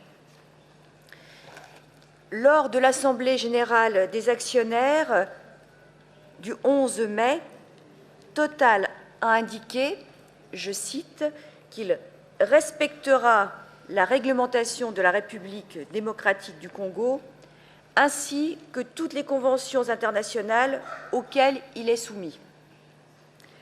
La France encourage Total à établir également un engagement écrit. Je vous remercie, Monsieur le Président. Merci beaucoup, Madame. J'invite le Mali. Merci, Monsieur le Président. Je crois que c'est un problème récurrent qui nous revient chaque année et qui en réalité est lié aux questions fondamentales de développement. On a parlé d'exploitation minière. Ce n'est pas l'État. Le Congo ne décide pas, ou même si le Congo décide, le Congo n'a pas les moyens technologiques d'exploiter. Il faut, je crois, chercher la solution là où elle se trouve. Sinon, même l'année prochaine, on va reconduire ces sites-là sur la liste du patrimoine en péril parce que l'État parti réellement n'a pas les moyens de trouver la solution à ces problèmes-là. Il faut le penser sous un angle de développement. Parce que le développement en Afrique, ce n'est pas la même chose qu'en Europe ou dans les pays développés. Les technologies viennent d'ailleurs. Les ressources exploitées, pour la plupart, retournent ailleurs. Donc je crois qu'il faut tenir compte de ça. L'Afrique, c'est 9% des sites inscrits sur la liste du patrimoine mondial, mais 50% sur la liste en péril. Ça veut dire grand-chose. Je crois qu'il faut qu'on tienne compte de ça, sinon même l'année prochaine, ces sites-là, on va dire, bon, les décisions, c'est ça, et puis on passe. Merci beaucoup, monsieur, pour vos commentaires. I can see Germany wishes to take the floor. Please, Ambassador. Thank you, Mr. Chairman. Germany follows with great attention the situation in the Republic of Congo, and Germany is, as may be known, a major donor of development aid to Congo, and it has allocated only for the support of the site management about 60 million euro. At the same time, the parliament the German parliament is concerned about the situation, especially of the Virunga Natural Park, and has adopted a resolution asking the German government to follow the situation closely. And our Minister of Economic Cooperation has written a letter recently to his counterpart in Kinshasa, asking him especially to make sure that the Republic of Congo will abide by the international obligations it has adopted. And we hope, and he did express his hope, that the Parliament will not change the legislation concerning mining in natural sites. Thank you. Thank you very much, sir, for your comments. Do we have additional comments on this? Je vois le Sénégal. Monsieur, vous avez la parole. Merci, Monsieur le Président. Nous avions déjà ce matin soulevé cette question. Il n'y a pas que Total là-bas, il y a une autre société qui s'appelle Soco. Il y a d'autres qui ont pris des engagements. Mais il nous semble que la question elle est plus complexe que cela. Est-ce que les États n'ont pas le droit de faire l'inventaire de leurs ressources? Est-ce que c'est un droit ou pas? Je pense que entre savoir ce qu'on a et faire des exploitations, il y a une différence. Je pense qu'on devrait avancer dans le sens de l'encadrement de ces activités, être dans une posture proactive et non pas dans une posture conservatrice. Si on reste dans des postures conservatrices, c'est la loi du plus fort qui s'imposera aux États. Alors que si on est dans une logique prospective, on peut bien envisager, dans tous les espaces du monde, qu'on puisse faire l'exploration et l'inventaire des ressources. Je pense que le droit à l'inventaire est un droit universel et la plupart des pays développés ont déjà fait l'inventaire de la totalité des ressources de leur sol et de leur sous-sol. Merci. Merci beaucoup, monsieur, pour vos commentaires. Y a-t-il des autres commentaires des membres du comité? Germany, please, sir, please. Sorry for taking the floor once more on the same topic. I got the information that the WWF has additional information on this topic, and I would like to invite the chair to ask WWF to give us this additional information. Thank you. Thank you very much, Mr. Ambassador. So if the committee members agrees, I now turn to the WWF representative to take the floor. Please, Madame, proceed. Merci, Monsieur le Président. Monsieur, excusez-moi. Et je remercie l'Allemagne pour l'occasion de me donner, pour m'exprimer sur la question du Virunga. Je m'appelle René Ngongo, je coordonne le programme des industries extractives de WWF au Congo. Donc c'est à ce titre que je suis de très près tout ce qui se passe sur le Virunga. Et je parle de Virunga en tant que témoin de quelqu'un qui a grandi et qui connaît la valeur non seulement écologique de ce parc, mais aussi sa valeur économique en termes de potentialité énorme sur le tourisme, mais aussi en termes de retombées économiques de l'exploitation du poisson dans le lac Édouard, qui constitue le poumon économique dans cette région. Mais aujourd'hui, tout cela est menacé et les populations sont très inquiètes par la menace du pétrole. Virunga constitue pour nous un verrou parce que c'est un site, le premier parc d'Afrique créé en 1925, le premier site du patrimoine mondial, un site du Ramsar. Si aujourd'hui on explore et on exploite le pétrole au Virunga, tous les sites du patrimoine mondial en RDC seront exploités et menacés de disparition. Et Monsieur le Président, chers membres de ce comité, si cela arrive au Congo, c'est un précédent pour les autres sites du patrimoine mondial. Tout à l'heure, je partage la réaction de l'Estonie qui a parlé de CITES pour contrôler, pour renforcer. Mais là, est-ce qu'on va parler de CITES? C'est une exploitation qui se fait, une exploration dans un site du patrimoine mondial par une entreprise qui vient de l'Europe. Et on a cité Soko qui vient de la Grande-Bretagne. Je ne pense pas qu'actuellement, une entreprise comme Soko peut faire l'exploration dans un site du patrimoine mondial en Angleterre. Je pense que cela doit nous interpeller et nous pousser à prendre des décisions pour sauver ces sites du patrimoine mondial. C'est un cri de détresse que je lance au nom de toutes ces communautés qui sont très inquiètes par rapport à ce projet dans le Virunga. Merci.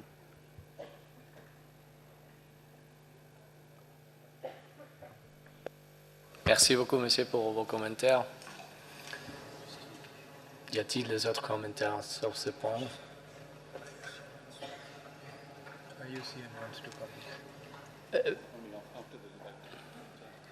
Très bien. Il n'y a pas de commentaires des membres du comité, donc je passe maintenant la parole au représentant de l'UICN pour des clarifications, s'il vous plaît, monsieur.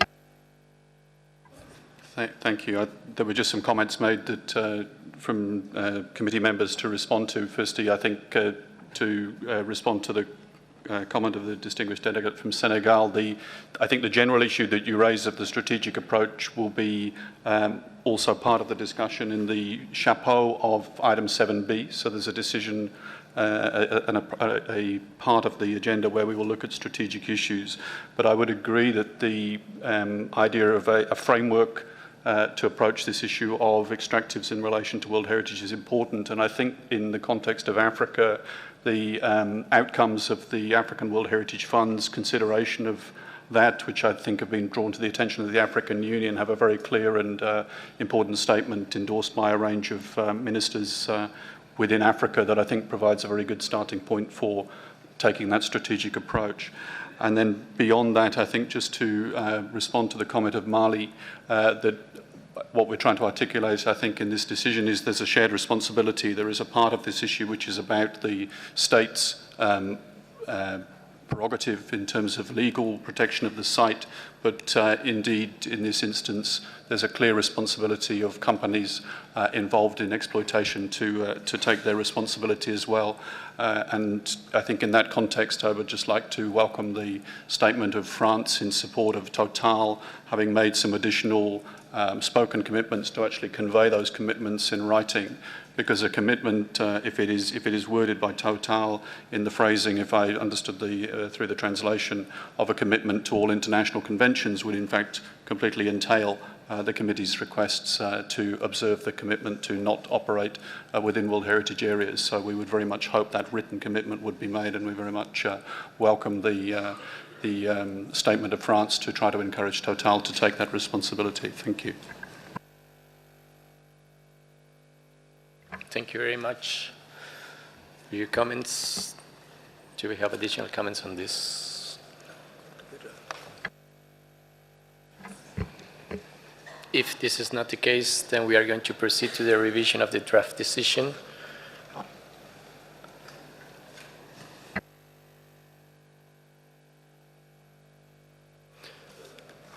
So may now I proceed to say that the draft decision 37,784 is then adopted. It is adopted. So please, Mr. Debonnet, proceed to the next item, please. Thank you. The second site in the Democratic Republic of Congo we have proposed for discussion is the Okapi Wildlife Reserve. The committee will recall that on the 24th of June 2012, during the 36th session, the headquarters of the reserve suffered a violent attack by an armed group in which six people were killed, including 2 of the park guards, and 14 Okapi in captivity at the station were slaughtered. Also, the facilities and infrastructure of the headquarters were looted and destroyed by the rebels. Following the attack, a joint military operation of MONUSCO was launched to secure the area, and the park guards were able to return to the reserve at the end of August. Nevertheless, the security remains very problematic. As recently as June the 2nd, there was a new attack on one of the guard posts by the same group, which was responsible for the attack last year. It is not clear if there have been any casualties so far, but following intervention by UNESCO, MONUSCO decided to deploy a mobile brigade to the reserve to avoid a new attack on the park station. As a result of the insecurity, park staff have lost control of the south of the reserve and the buffer zone. Poaching is again increasing, and some artisanal mining sites, which had been closed by the park authorities, have been reopened. It was also not possible to undertake the reactive monitoring mission, which was requested by the World Heritage Committee because of the security issues. The World Heritage Center and IUCN note that the results of the inventories of 2010 and 2011, which were published recently, show that the degradation of the outstanding universal value continues, despite the considerable efforts of the management authority to initiate the emergency plan for the reserve. They are concerned that with this return of the insecurity, the situation might aggravate further.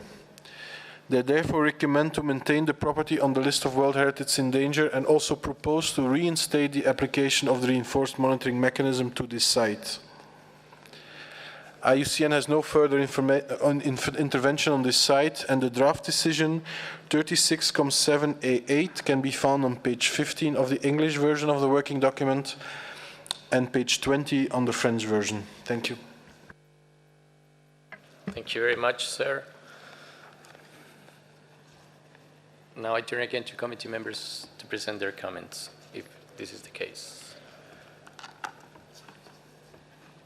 If not, may I proceed to the adoption of the draft decision 37 le Mali. Je vois le Mali, s'il vous plaît, monsieur. Merci, Monsieur le Président. Monsieur le Président, j'ai l'impression qu'on est dans le même cycle de guerre, d'insécurité, de conflits. Et ce sont ces conditions-là qui, dans la plupart des cas, expliquent que des espèces sont en disparition, que des biens sont en danger. Alors, je reviens à la première réflexion que j'avais faite, c'est de savoir s'il ne serait pas intéressant de sortir un peu du cadre de la Convention de 72, de nous intéresser aussi à d'autres conventions pour voir ce qu'elles prévoient en matière de protection des individus, en matière de protection des biens naturels et culturels. Parce que les conventions ne se contredisent pas, ces conventions sont complémentaires. Moi, je pense qu'il y a lieu de mener la réflexion sur, si vous voulez, la partie de ces conventions-là qui prévoit aussi la protection des biens des personnes en période de conflit. Pour voir dans quelle mesure est-ce qu'on peut également sauver cette partie du patrimoine mondial, qu'il soit naturel ou culturel.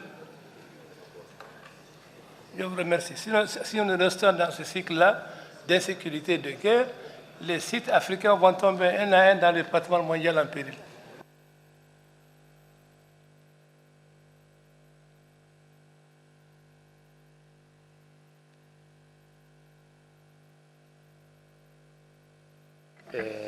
Yes, please, sir, proceed. Thank you very much. I think Mali raises an important issue there. Of course, the issue is that the 1954 and the 1970 convention only concern cultural sites. So our natural sites are unfortunately not covered by these conventions. However, I think there are other means. We all know that there has been a UN peacekeeping mission operating in DRC for many years. And we have always tried to engage a dialogue with the peacekeeping mission on trying to also include and make a special effort on the protection of the sites as part of their activities. There is a good justification for this because in the end, a lot of the armed groups actually operate from within the protected areas. The protected areas are like a safe haven for some of these groups where they also use natural resource exploitation to finance their operations.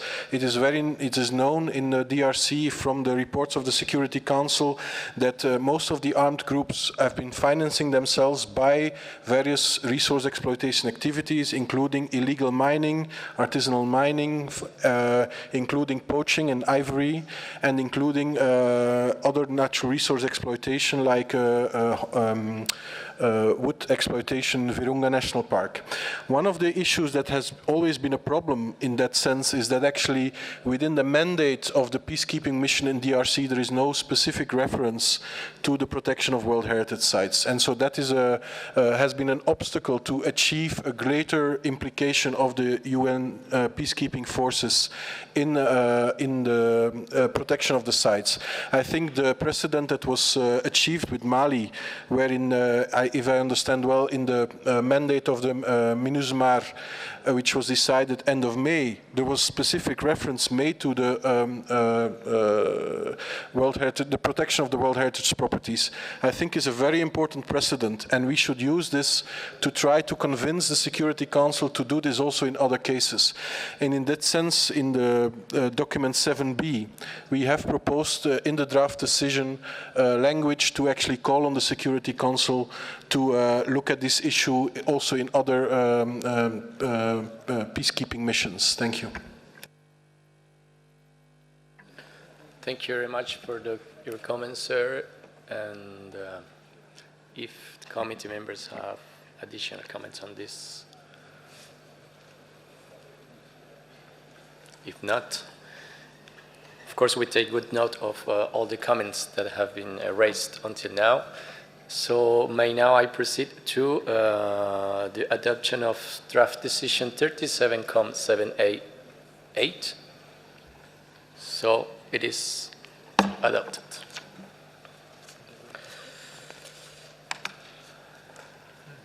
I now invite Mr. Debonnet to read the list of the natural properties inscribed on the list of World Heritage in danger located in the Africa region, which are proposed for adoption without discussion. So please, Mr. Debonnet. So the sites which have not been discussed, but where the draft decisions are proposed for adoption, are the Kahuzi-Biega National Park in DRC, draft decision 37-7A5, the Garamba National Park, also in the Democratic Republic of the Congo, 37-7A6, the Salonga National Park, also in the Democratic Republic of the Congo, 37-7A7, the Simian National Park in Ethiopia, 37-7A10, the rainforests of the Atsinanana in Madagascar, 37-7A11, the Aïr and Ténéré Natural Reserves in Niger, 37-7A12, and the Niokolo-Koba National Park in Senegal, 37-7A13. Thank you. Thank you very much, sir.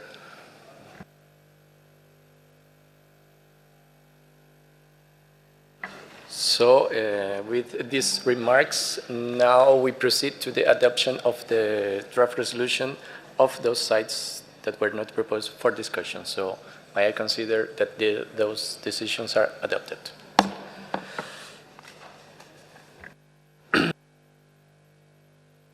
I now invite Mr. Feng Jing from the World Heritage Center to present the reports on the state of conservation of the cultural properties located in the Asia-Pacific region and opened for discussion. So, Mr.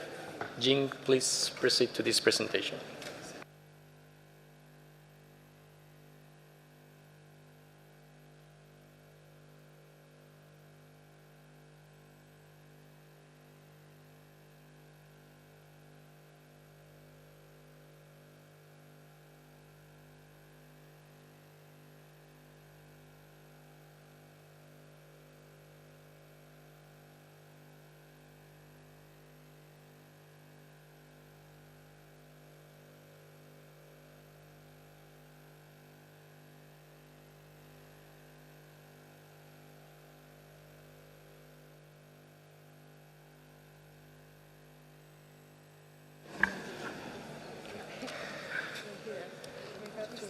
Thank you, Mr. Chairperson, distinguished committee members.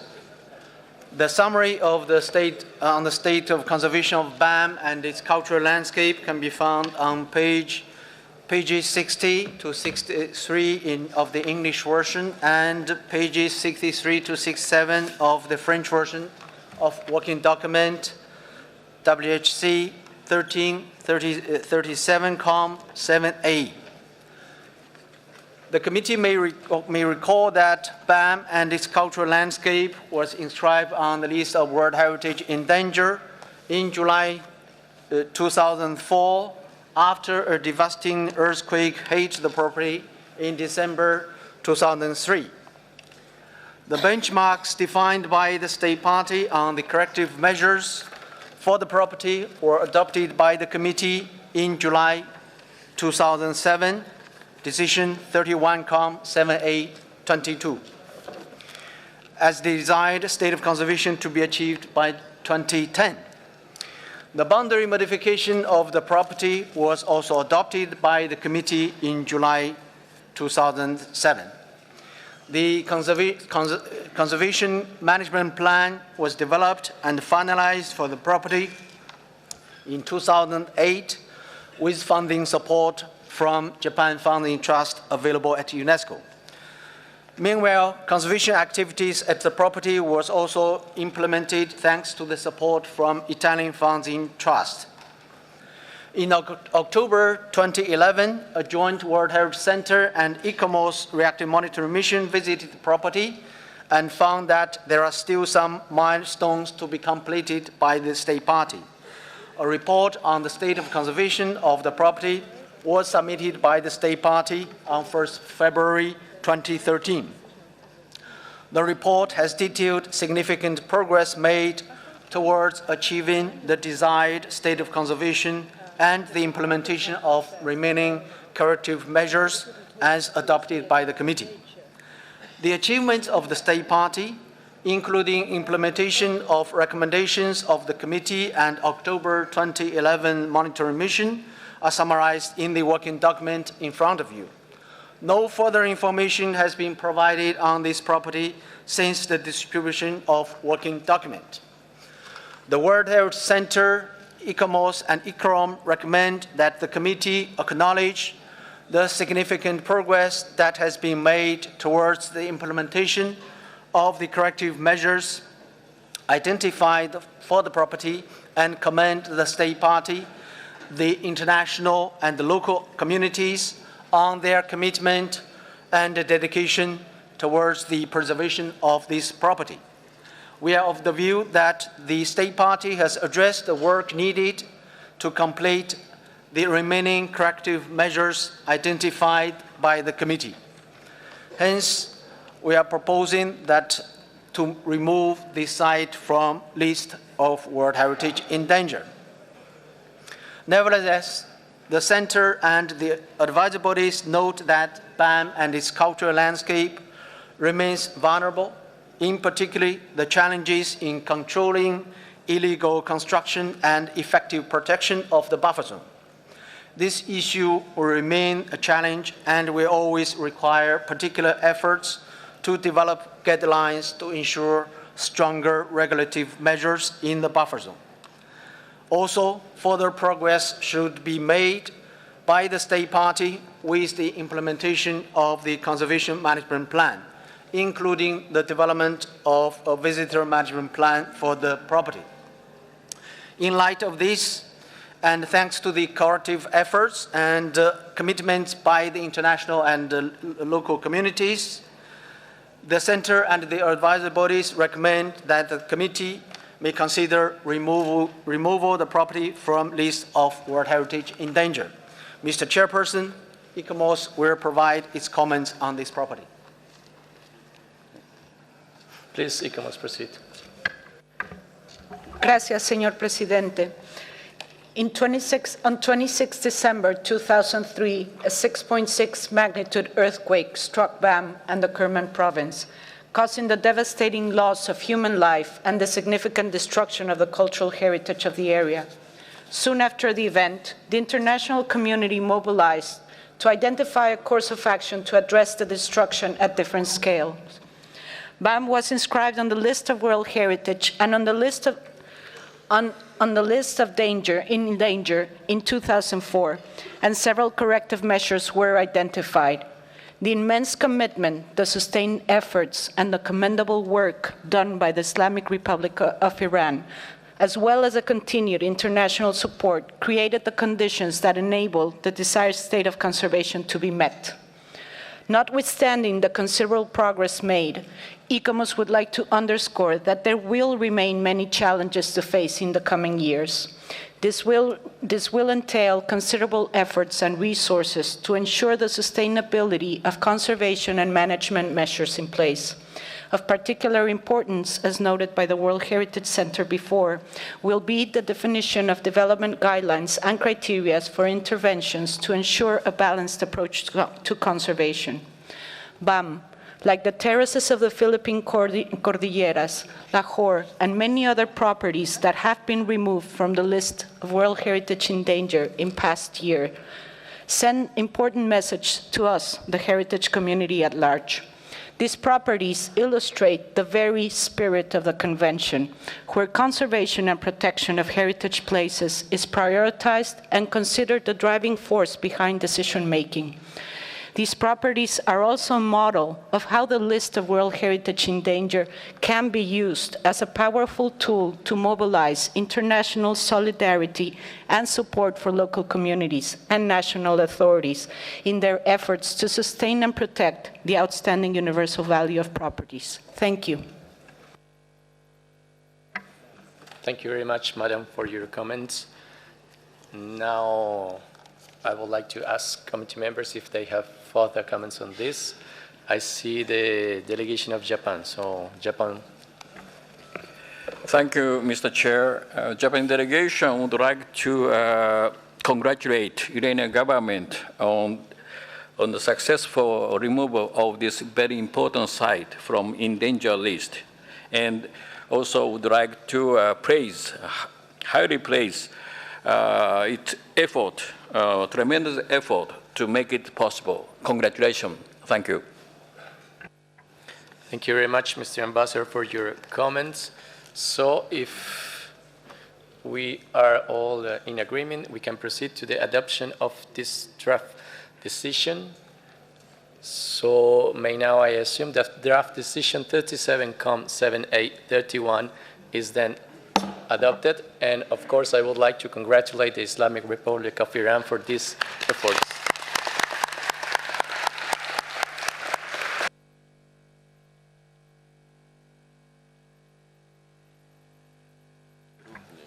Does the representative of the Islamic Republic of Iran would like to take the floor on this item? I offered you the floor if you want and if you are in the room.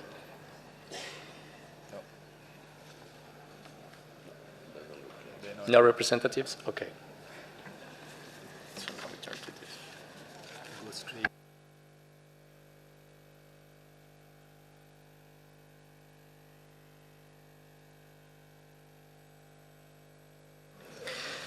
I now invite Mr. Jing to read the list of the cultural properties inscribed on the list of World Heritage in danger located in the Asia-Pacific region, which are proposed for adoption without discussion. So, Mr. Feng, you have the floor.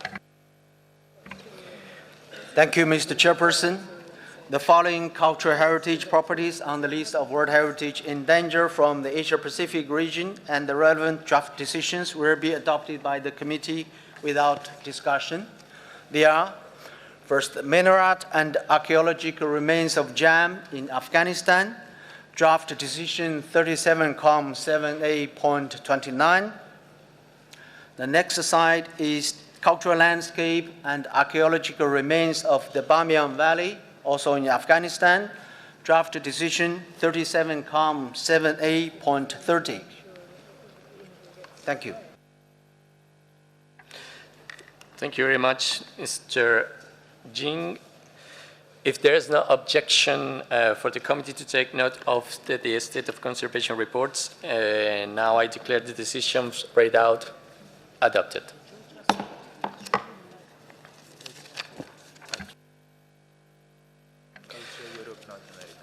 So now we are on the cultural sites of Europe and North America.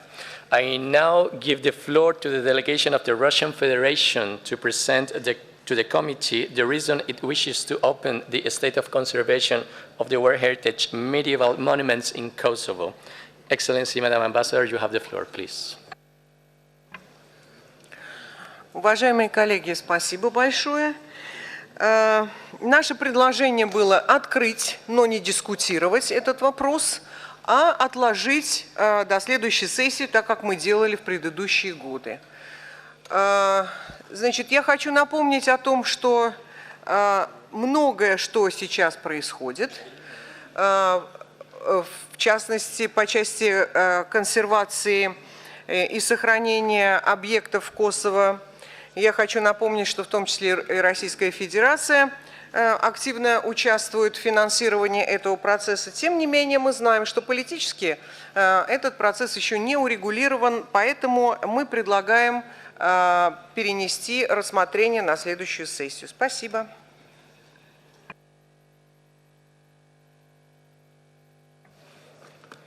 Thank you very much, Madam, for your comments. I recognize the delegation of India who wishes to take the floor. So, Mr. Ambassador. Thank you, Chair. I would support the statement, the request of the Russian Federation. I think in the fitness of things, we must leave this to the next session of the committee.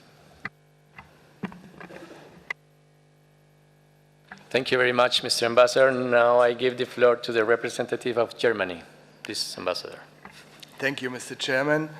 I would like to join the previous speakers, the distinguished ambassadors of Russia and India, in asking to adjourn the debate on this issue until the next meeting of the committee. Thank you. Thank you very much for your comment, Mr. Ambassador. Now I turn to the delegation of France. Madame, vous avez la parole. Merci, Monsieur le Président.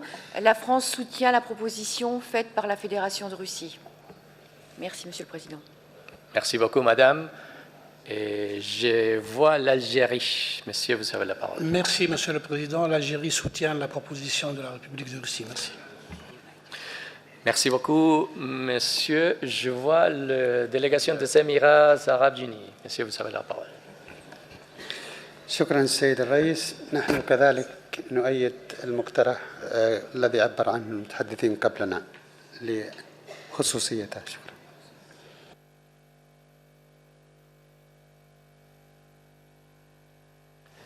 Merci beaucoup, monsieur.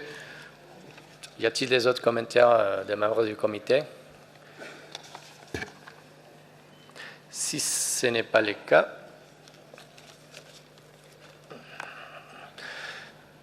so I now invite you to adopt the draft decision 37-7A34 concerning this property. And if there is no objection or further comments, we can adopt it. So it is.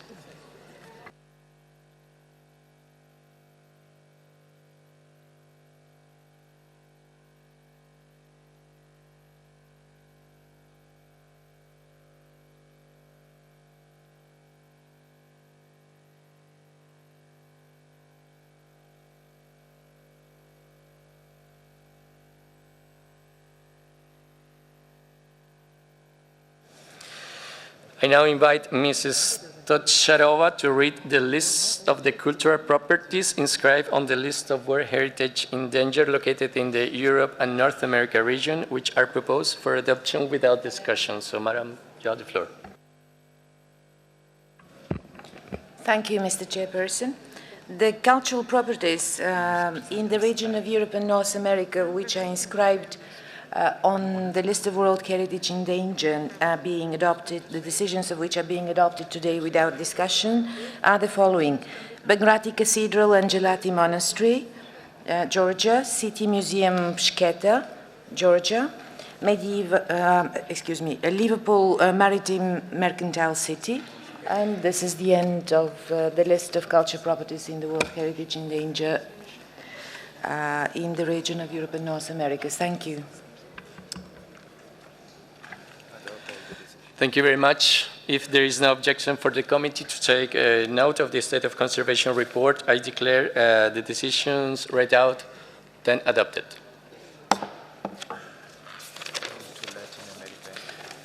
Thank you very much. I now invite Mr. Cesar Moreno Triana from the World Heritage Center to present the reports on the state of conservation of the cultural properties located in the Latin America and the Caribbean region and open for discussion. So, Mr. Moreno, you have the floor, please. Thank you, Mr. Chairman. There are no SOC reports open for discussion, so I am going to read the list of the 4 World Heritage properties proposed in the Latin American and the Caribbean region and the relevant decisions adopted without discussion. Fortifications on the Caribbean side of Panama, Portobelo, San Lorenzo, Panama. The document 37.7a.36. Humberson and Santa Laura from Chile. Decision 37.7a.37. Chan Chan Archaeological Site from Peru. Decision 37.7a.38. Coro and its port from Venezuela. Draft decision 37.7a.39. Thank you, Mr. Chairman. Thank you very much, Mr. Moreno. If there is no objections for the committee to take note of the state of conservation reports, may I assume that we can adopt the decisions that were presented. So they are adopted. Now we move to the cultural sites of the Africa region. I now invite Mr. Lazar Elundu Asomo from the World Heritage Center to present the reports of the state of conservation of the cultural properties located in the Africa region and open for discussion. Mr. Elundu, vous avez la parole. Merci, Monsieur le Président. Je vais commencer par le bien Tombouctou.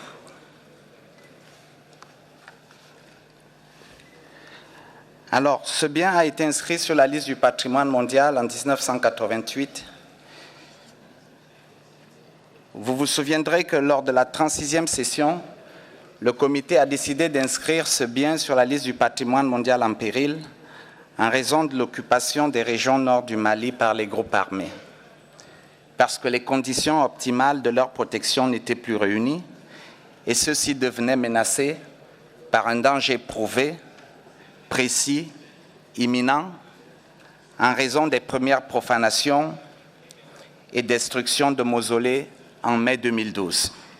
Et d'ailleurs, les membres du comité ont par la suite tous été témoins des destructions de mausolées qui s'en sont suivies au cours des jours qui avaient suivi la décision prise par le comité, confirmant ainsi les craintes de nouvelles destructions que l'ICOMOS et le Centre du patrimoine mondial et l'ICROM avaient exprimées.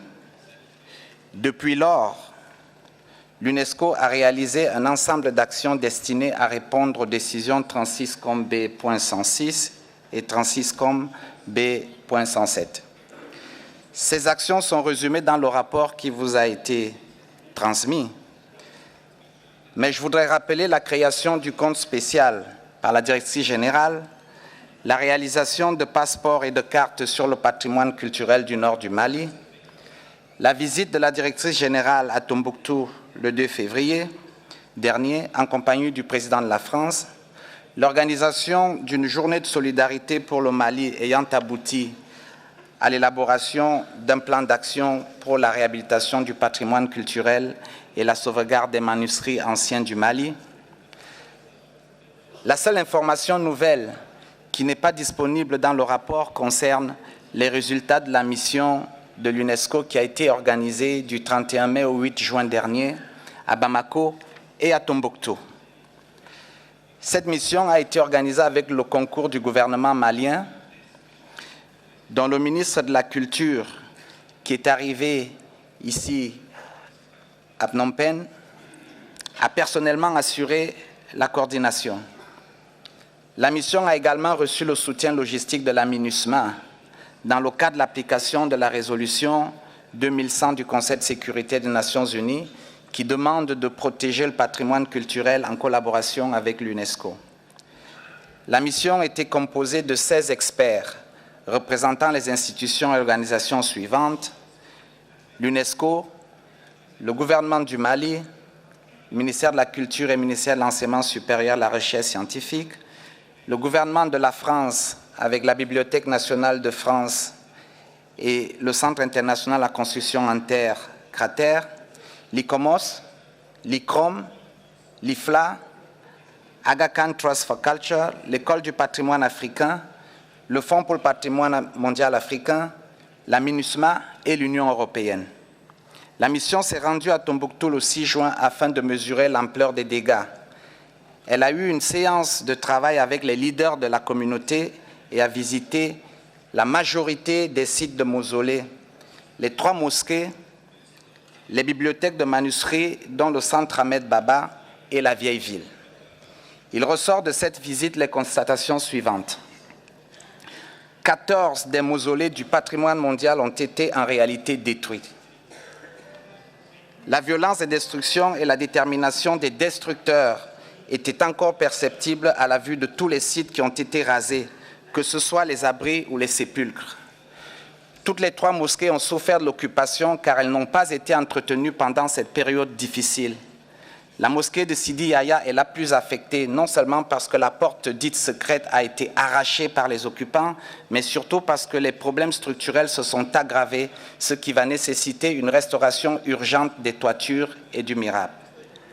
La vieille ville qui constitue le périmètre de la zone tampon est elle aussi très dégradée, avec des habitations qui ont pour certains été vandalisées ou qui se sont écroulées par faute d'entretien ou d'abandon par les habitants qui ont dû fuir la ville. Les données sur la situation des manuscrits sont désormais précises. 4203 manuscrits ont été perdus, dont une bonne partie brûlée ou volée.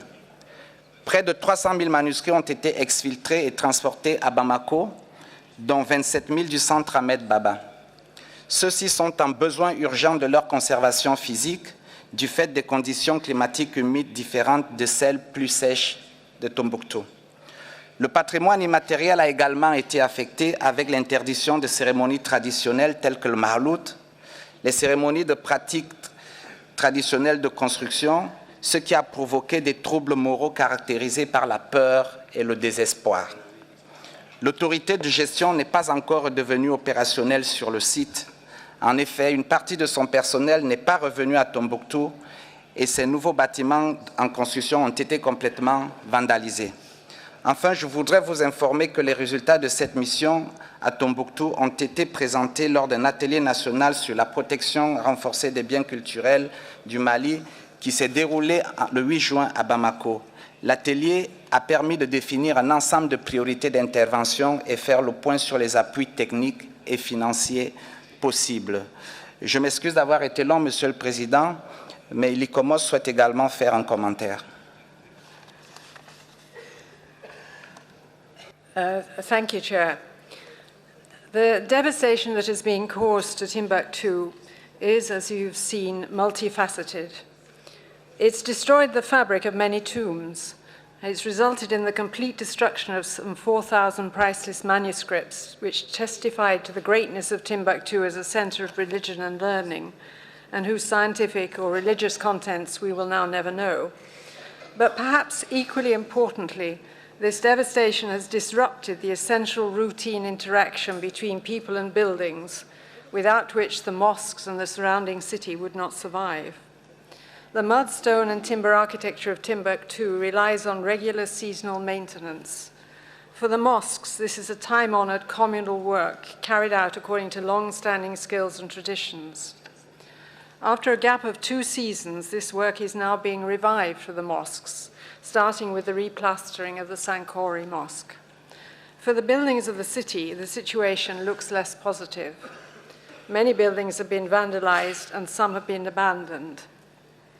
The committee has for many sessions stressed the need for the city to be protected as an essential component for the mosques and also for its own inherent value. Currently, there is no management authority in place and thus no focus for reviving this extraordinarily important and complex city. The community is understandably anxious to make progress with rebuilding the tombs and have the skills and knowledge to do so. Nevertheless, there is a need for a reconstruction strategy, as recognized in the action plan, to be agreed at the commencement of this process so that all can say to future generations how it was done and who agreed. As a first step, the remains of the tombs need to be documented in dialogue with each of the families associated with them, and all known documentation assembled as a basis for moving forward. ICOMOS is available to support this process in any way it can. Thank you. Thank you very much, Madam, for your information. Now I turn to the committee members to present their comments, if this is the case. So the floor is yours. Je vois la France. Madame, vous avez la parole.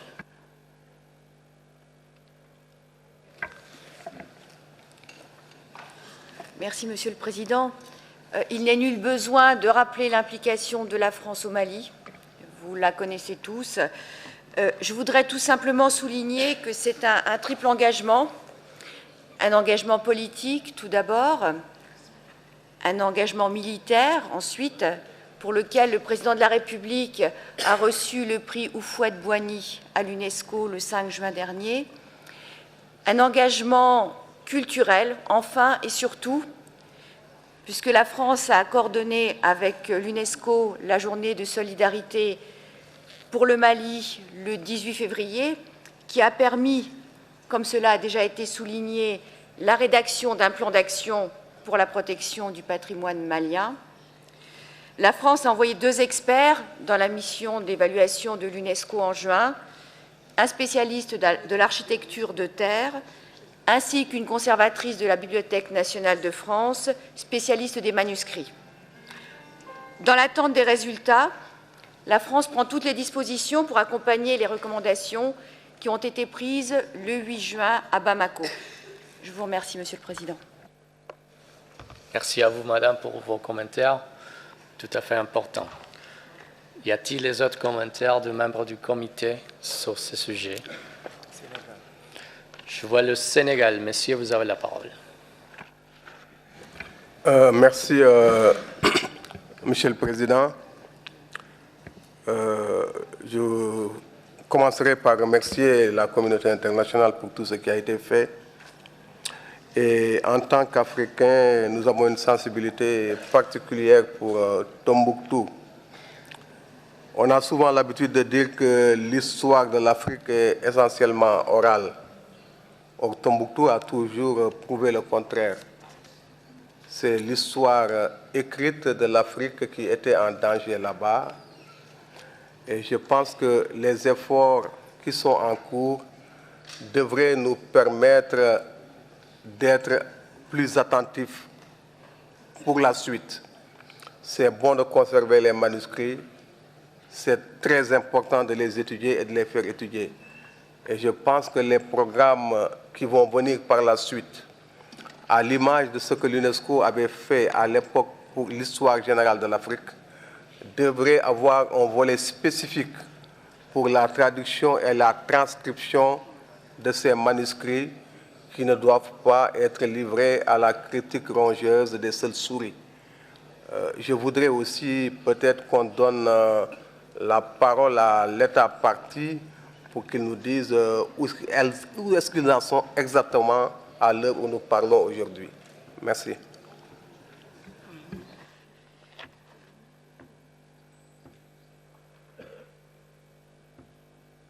Merci beaucoup, monsieur, pour vos commentaires. Je vois l'Afrique du Sud. Vous avez la parole. Thank you, Mr. Chairman. Firstly, the delegation of South Africa would like to recommend the interventions that have been made so far in Mali. South Africa was quite deeply involved with the creation of the infrastructure for the protection of the manuscripts in Mali and remains concerned by the situation there. However, we support the interventions that have been made, and we would recommend the support of other state parties towards the reconstruction of the destroyed infrastructure in Mali, as well as the digitization of the manuscripts. Thank you.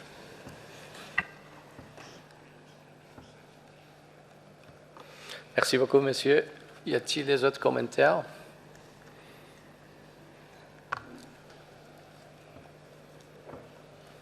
Je vois le Mali. Monsieur, vous avez la parole. Merci, Monsieur le Président. Monsieur le Président, si nous prenons la parole ce matin, c'est d'abord pour remercier la communauté internationale, sincèrement, pour être vraiment au chevet du Mali. Parce qu'à un moment donné, on était de l'autre côté. On avait basculé entièrement, la vie avait basculé au Mali. Et à un moment donné, on se posait même la question de savoir est-ce que le Mali va continuer. Heureusement que les pays amis nous ont tendu la main. La France en première position, qui s'est engagée militairement. Le nord du pays a été libéré, mais beaucoup d'autres choses restent à faire. Je ne reviendrai pas, Monsieur le Président, sur l'ensemble de ces éléments, mais je voudrais souligner quand même quelques points forts de l'État parti du Mali. Nous avons choisi depuis l'année dernière à Saint-Pétersbourg délibérément de nous inscrire au patrimoine mondial en péril et au mécanisme de suivi renforcé. Ceci tout simplement pour exprimer la volonté de l'État parti du Mali à une meilleure application de la Convention de 1972. Donc, les dernières informations qui ont été données sont justes. Ce sont les informations qui sont issues de la mission conjointe UNESCO-État du Mali. Pour l'instant, nous nous sommes dit que l'État parti fait face à deux éléments majeurs. Il y aura bientôt les résultats, les élections présidentielles en fin juillet, et ceci est également suivi par la saison des pluies. Donc face à ces deux éléments-là, on ne pourra pas faire d'action, et nous attendons d'un moment à l'autre les conclusions issues de la rencontre de Bamako. Je vous remercie. Enfin, je voudrais aussi, si possible, faire intervenir certains de nos amis de la Convention de 1954, en l'occurrence M. Gouz, qui a beaucoup fait dans le cadre de la sauvegarde de ce patrimoine. Je souhaiterais que, étant membre de la mission, que vous lui donnez la parole, Monsieur le Président.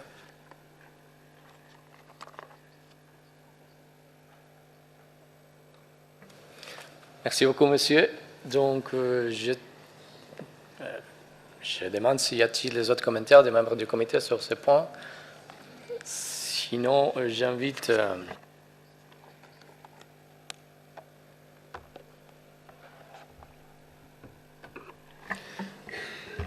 Merci. Donc, si vous me permettez, j'invite le président du comité de la convention de deuxième protocole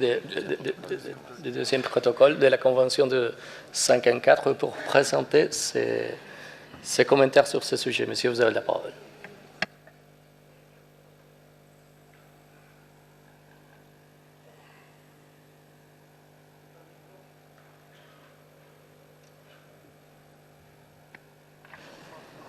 Microphone not working, so.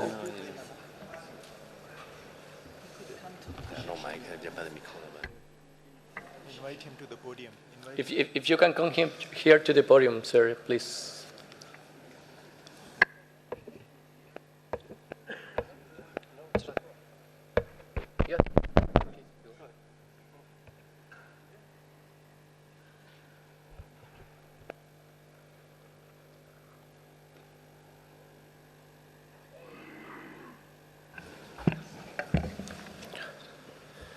Merci beaucoup, Monsieur le Président.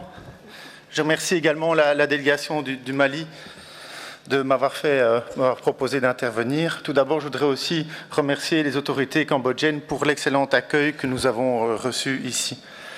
Je voudrais saluer l'action du Mali, puisqu'effectivement, dans la foulée des événements l'année passée, le Mali a aussi adhéré dans l'année même, en novembre 2012, au deuxième protocole à la Convention de 54 sur la protection des biens culturels en cas de conflit armé.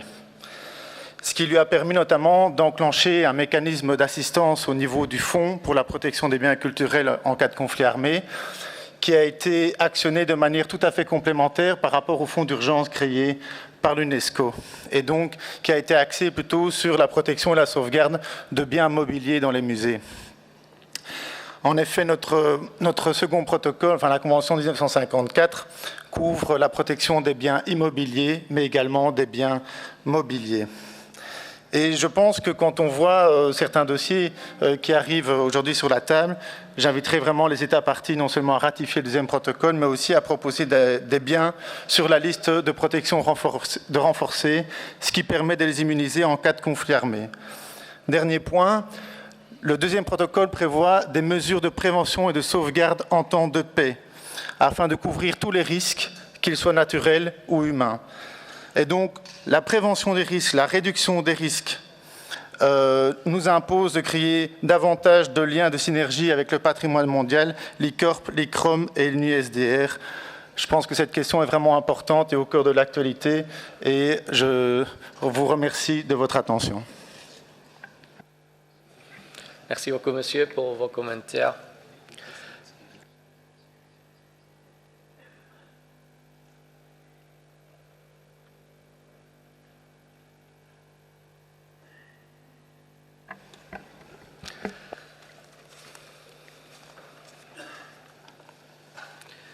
Thank you very much for all the comments that have been raised. I now invite you, dear colleagues of the committee, to adopt the draft decision 37-7A-19, if we are all in agreement of this. Monsieur Lundu, vous voulez prendre la parole? Allez-y. No, thank you, Chair. This is just to bring to the attention of the distinguished members of the World Heritage Committee that the Honorable Minister of Culture of Mali arrived today and unfortunately had to go back to his hotel to rest and could not attend this and may want probably to save you a statement tomorrow if the Distinguished World Heritage Committee wish to listen to him when he comes back. Thank you very much, Mr. Lundu. I think that, of course, all the committee members could be in agreement of this very important statement that we would like to hear from the distinguished minister from Mali. So if we are all in agreement, I would like to ask Secretariat to include this brief statement of the distinguished minister for the agenda of tomorrow. So tomorrow we will listen to the minister, having in mind, of course, the importance of this item. So now I come back to the adoption of the draft decision 37-7A-19. If there are no further comments on this, now I think the decision is adopted.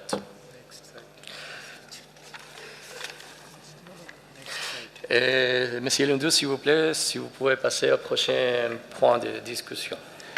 Merci, Monsieur le Président. Il s'agit du tombeau des Askia. Nous n'avons pas reçu de nouvelles informations simplement parce que les conditions de sécurité sont très progressives et la mission n'a pas pu se rendre sur le terrain.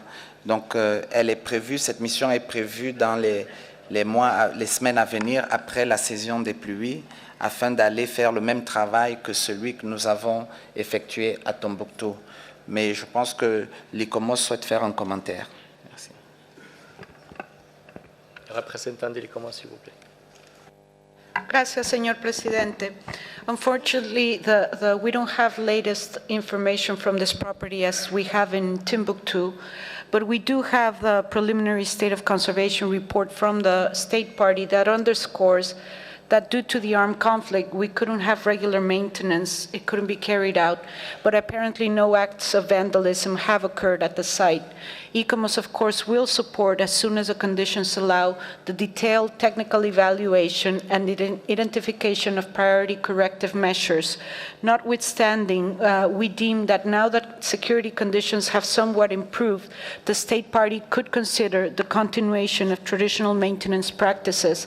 So while the definition of the conservation strategy is carried out, architectural elements do not decay further while the mission takes place.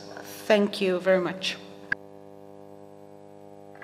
Thank you very much, Madam, for your comments. Now I turn to the committee members to present the comments, if is the case, on this decision. The floor is yours.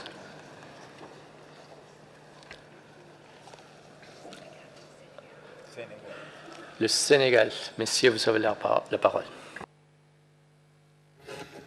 Merci, Monsieur le Président. La question que je pose concerne d'ailleurs aussi Tombouctou. Tout à l'heure, le représentant du Mali a dit qu'à raison de la saison des pluies imminentes et d'un certain nombre de facteurs, qu'il sera très difficile d'agir en ce moment.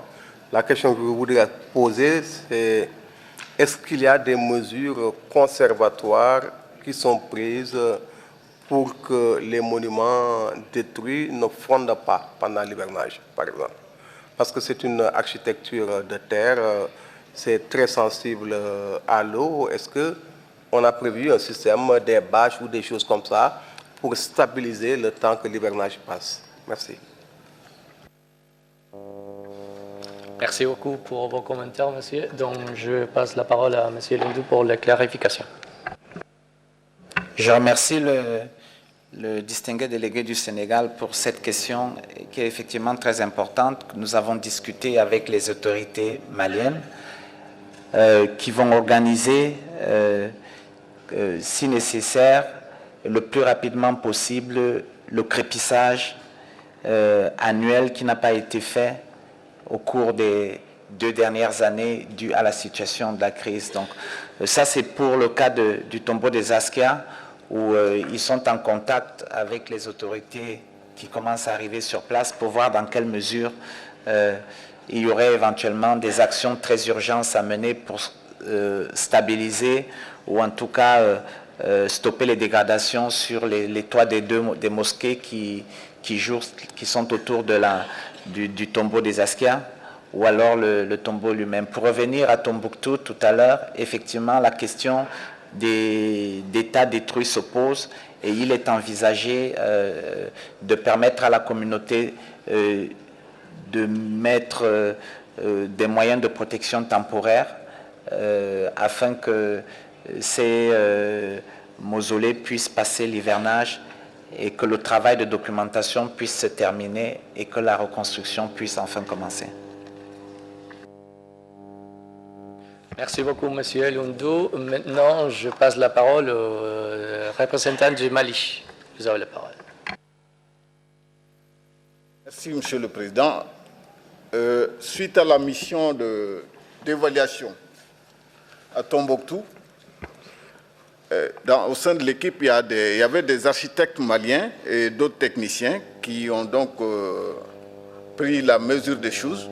Et les réflexions sont effectivement en cours pour prendre des mesures conservatoires, des mesures de protection de ce qui reste pour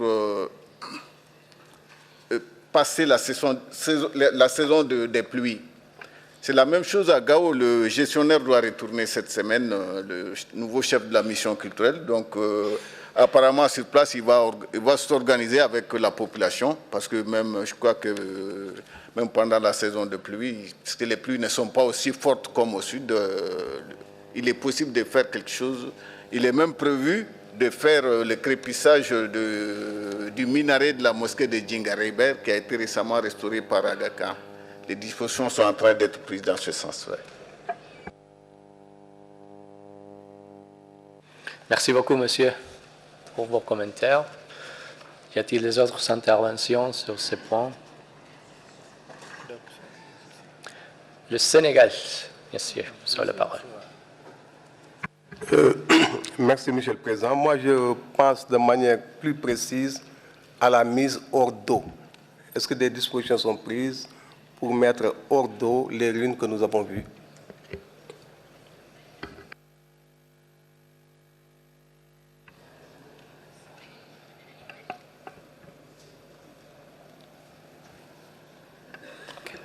Oui, Monsieur Lundu, avant de vous donner la parole, je passe la parole au distingué représentant du Mali et après on revient vers vous.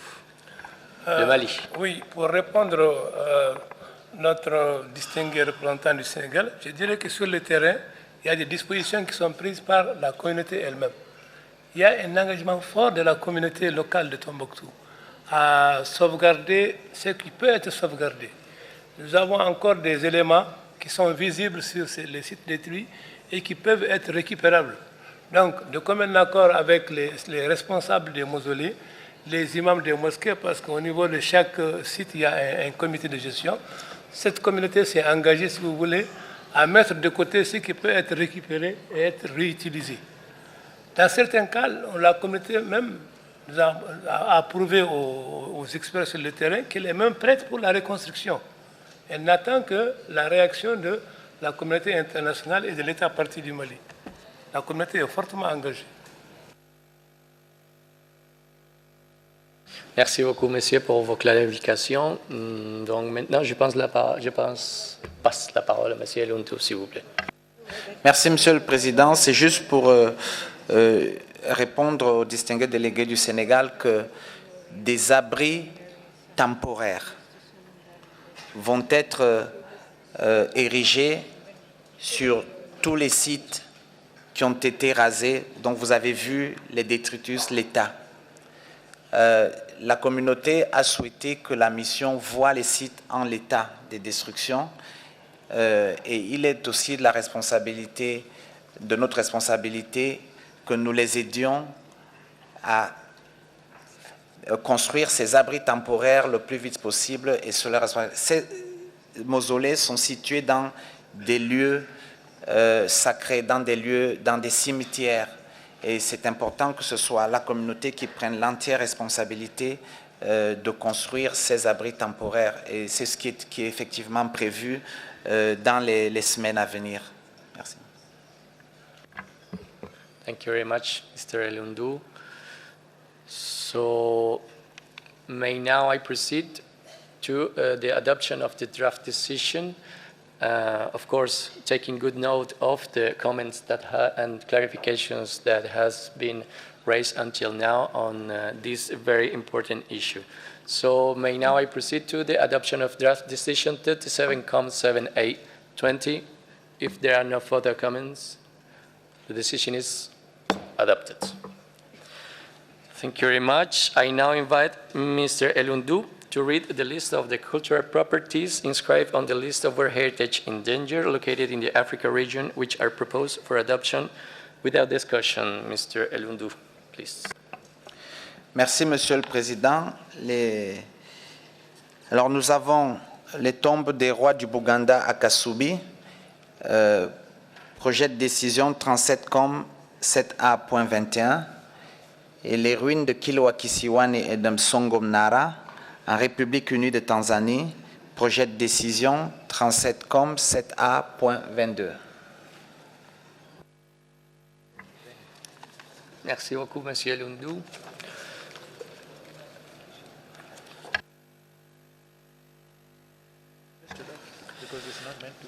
If there is no objection for the committee to take note of the state of conservation reports, I may assume that we can adopt the decisions as they were presented. So the decisions are adopted. Thank you very much. I now invite Mrs. Veronique Doge,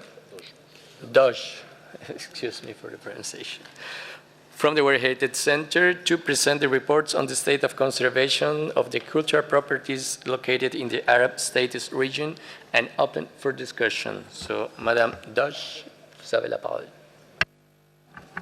Merci, Monsieur le Président. Le site proposé pour discussion dans la région arabe est le site d'Abou Mena en Égypte, que vous trouverez page 63 du document 7A AD en français et 60 en anglais. Le complexe historique monastique d'Abou Mena est inscrit sur la liste du patrimoine mondial en péril depuis 2001. Les recommandations des deux missions de suivi réactif de 2005 et de 2009 n'ont pas encore été mises en œuvre, à l'exception d'un très vaste programme d'assèchement de la zone. L'étude détaillée des vestiges, le programme de conservation et la préparation du plan de gestion n'ont pas encore pu être menés. En revanche, des travaux de démantèlement et de reconstruction ont été entrepris sur certains murs de la grande basilique, comme vous le voyez sur les images qui vous sont présentées ici, et qui affectent l'authenticité du bien. Une nouvelle mission de suivi réactif a eu lieu en novembre 2012, qui a constaté une aggravation de l'état général de conservation du bien. Outre ce début de reconstruction, les problèmes essentiels sont la montée des sels souterrains et la désagrégation des pierres très friables, la détérioration accrue des structures, la prolifération de nouvelles constructions à l'intérieur du bien et une absence de contrôle. Monsieur le Président, je crois que l'ICOMOS souhaiterait ajouter quelque chose. Je vous remercie. Merci beaucoup, Madame. Et bien sûr, je passe la parole maintenant à la représentante de l'ICOMOS. Thank you, Chair.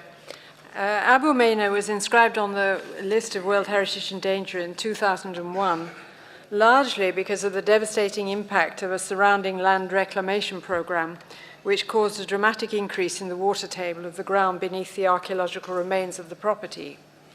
In the intervening years, a dewatering project has been started to pump water out on an ongoing basis, and the first of 3 phases has been implemented.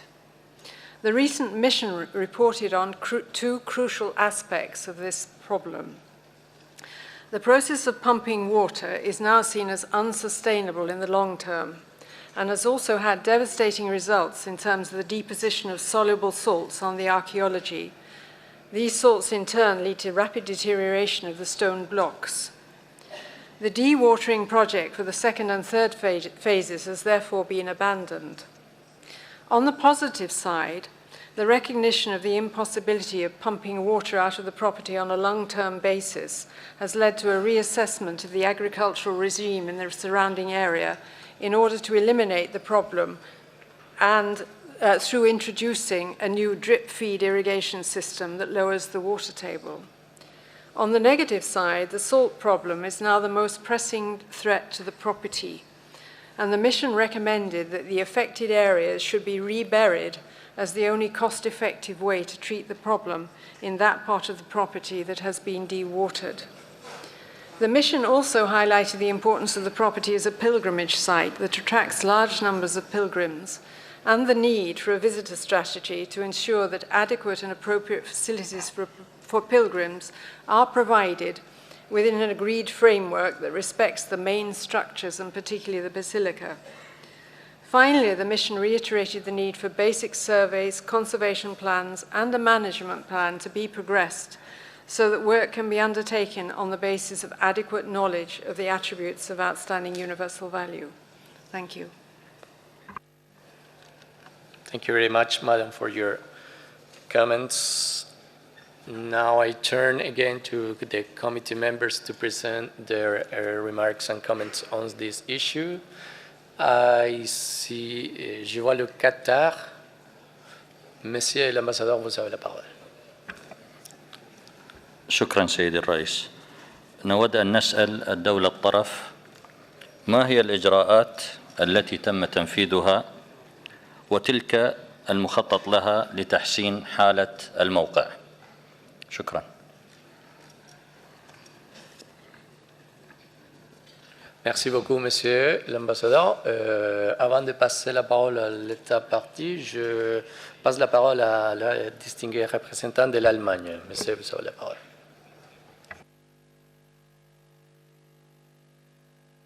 Thank you, Mr. Chair, for having given me the floor again. I would like to join the request of the distinguished delegate of Qatar. Our delegation would like to ask the state party to give its view on the developments, and to our knowledge there are also some positive developments to report to the committee. We would like to know it. Thank you. Thank you very much, Mr. Ambassador. If there are further comments on this from the committee members, if not the case, I will pass the floor to the state party. So the distinguished representative of Egypt, you have the floor.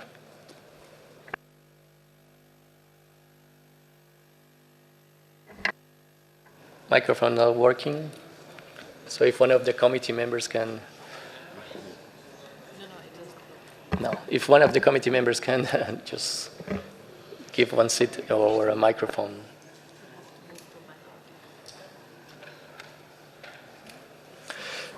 Sir, Ambassador, you can come to the Emirates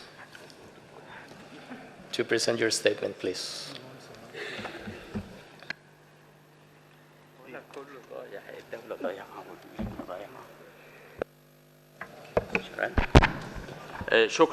شكرا سيد رئيس. الإجراءات اللي اتخذتها مصر بشأن موقع أبو منة تم استقبال لجنة مشتركة من الإيكوموس ومركز التراث العالمي نهاية العام الماضي لمتابعة تنفيذ قرارات اللجنة في دورتها السابقة. تم تنفيذ مشروع تخفيض منسوب المياه الجوفية بمقدار 5.5 متر عمق في بعض المناطق و7 متر عمق على مسافة 300 فدان للبدء في أعمال الترميم والتجهيز لها، وانتهى المشروع بالكامل بتكلفة حوالي 50 مليون جنيه مصري، حوالي 10 مليون دولار أمريكي. تم إسناد مشروع الترميم بالمنطقة إلى شركة متخصصة للنظر في الأحجار التالفة والقطع الأثرية. بدأنا التنفيذ في تشييد سور حول الموقع بتكلفة حوالي أكثر من مليون دولار أمريكي. نعمل على تنفيذ مشروع لتشغيل طلمبات للحفاظ على منسوب المياه الجوفية بتكلفة حوالي 800 ألف دولار سنوياً. تم الانتهاء من وضع تصميم مركز للزوار وتهيئة الطرق المؤدية للموقع.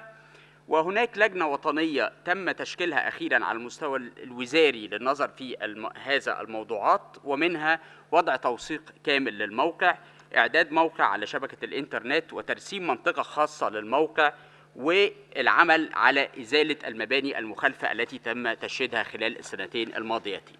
مع تحفظنا الكامل على الطابع السلبي الذي جاءت عليه صياغة مشروع القرار، إلا أننا نؤكد حرصنا الكامل على تنفيذ كافة ما تطلبه اللجنة بموجب مشروع القرار، ونأمل أن يتم نقل الموقع إلى قائمة التراث العالمي بمجرد الانتهاء من هذه الإجراءات خلال العام القادم. شكراً.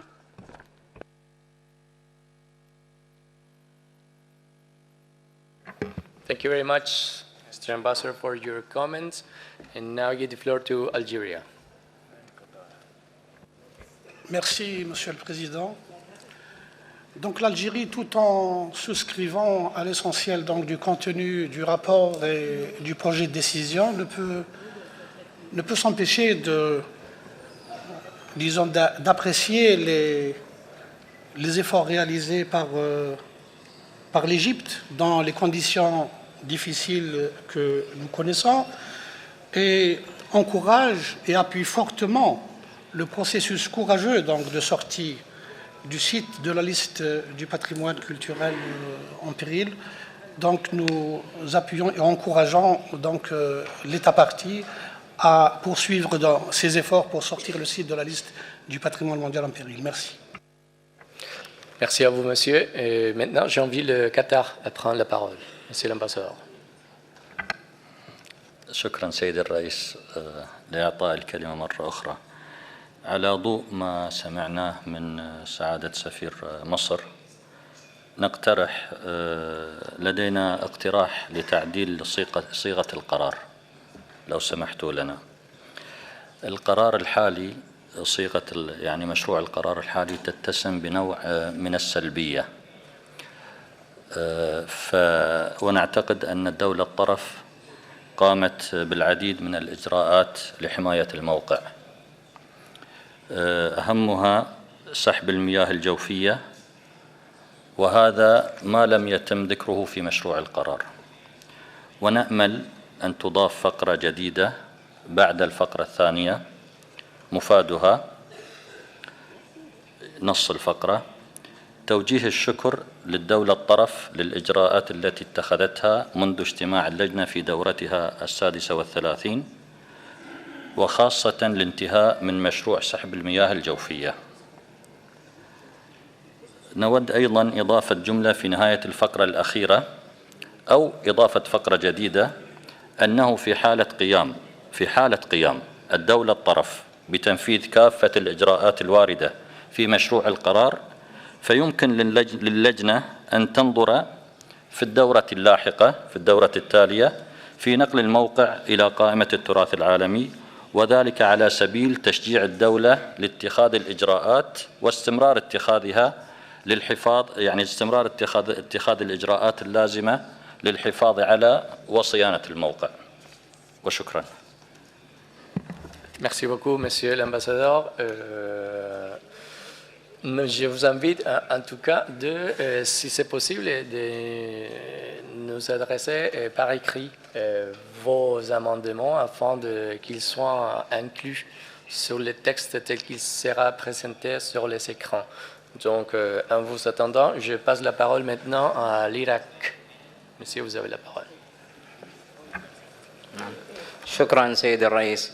نحن ندعم ونثمن الجهود التي قامت بها مصر، ونؤيد ونؤكد ما طلب فيه سفير قطر بالحرف الواحد. شكرا جزيلا. شكرا. Merci beaucoup, monsieur. Now I invite to take the floor to the distinguished delegate of India. Please, Mr. Ambassador. Thank you, Mr. Chair. I share the sense that the actions taken, the activities undertaken should get recognition in this committee. And that the note of optimism, which obviously is coming from the actions taken by the government of Egypt, should actually be a basis for a future consideration in the not too distant future of possible de-inscription from the list of danger. Thank you. Thank you very much, Mr. Ambassador, for your comments. Now I give the floor to the United Arab Emirates. Sir, you have the floor. شكرا السيد الرئيس. نحن نعتقد أن ونقدر العمل الذي قامت به اللجنة، والكل يدرك بأن هذا الإجراء هو من باب حث الدول على الحفاظ على هذه المواقع التاريخية والثقافية كهذا الموقع. ولمدامة الدولة كما عبر مندوب مصر قد استشعرت مسؤوليتها بناء على تقرير اللجنة، فأن الغرض قد بدأ يتحقق وهناك إجراءات على الأرض بدأ تنفيذها. لذلك نحن نشجع هذه الجهود التي قامت بها وتقوم بها مصر. في النهاية هذا الموقع هو ملك لنا جميعا كبقية المواقع التراثية في العالم. نحن نؤيد المقترح القطري ونشيد بتدخلات بقية الأطراف التي عبرت عن موقفها. الإمارات تشارككم هذا الرأي.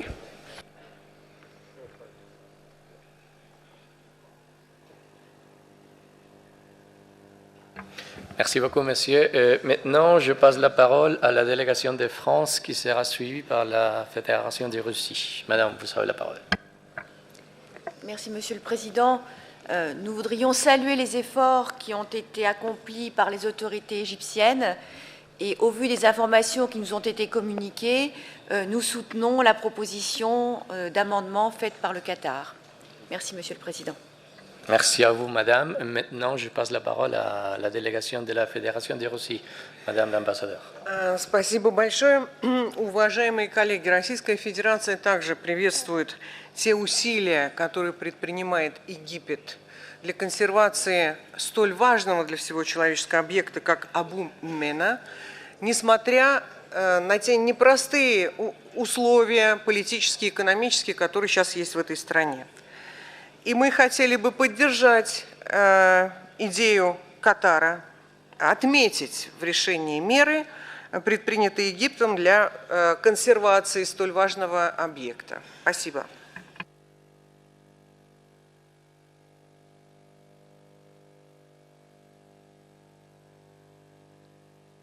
Merci beaucoup, Madame l'ambassadeur. Maintenant, je passe la parole à la délégation du Mali. Merci, Monsieur le Président.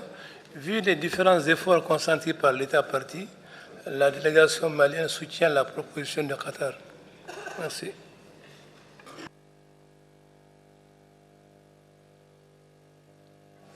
Merci beaucoup, monsieur. Et je passe la parole à la délégation de la Suisse, qui sera suivie par le Japon. Merci, Monsieur le Président. La Suisse aimerait également remercier l'État parti de ses engagements entrepris pour améliorer l'état de conservation de ce bien. Toutefois, nous devons noter qu'il y a des problèmes compliqués qui persistent, notamment les dépôts de sel qui menacent les structures archéologiques. Et également, il y a un plan de gestion qui doit être établi.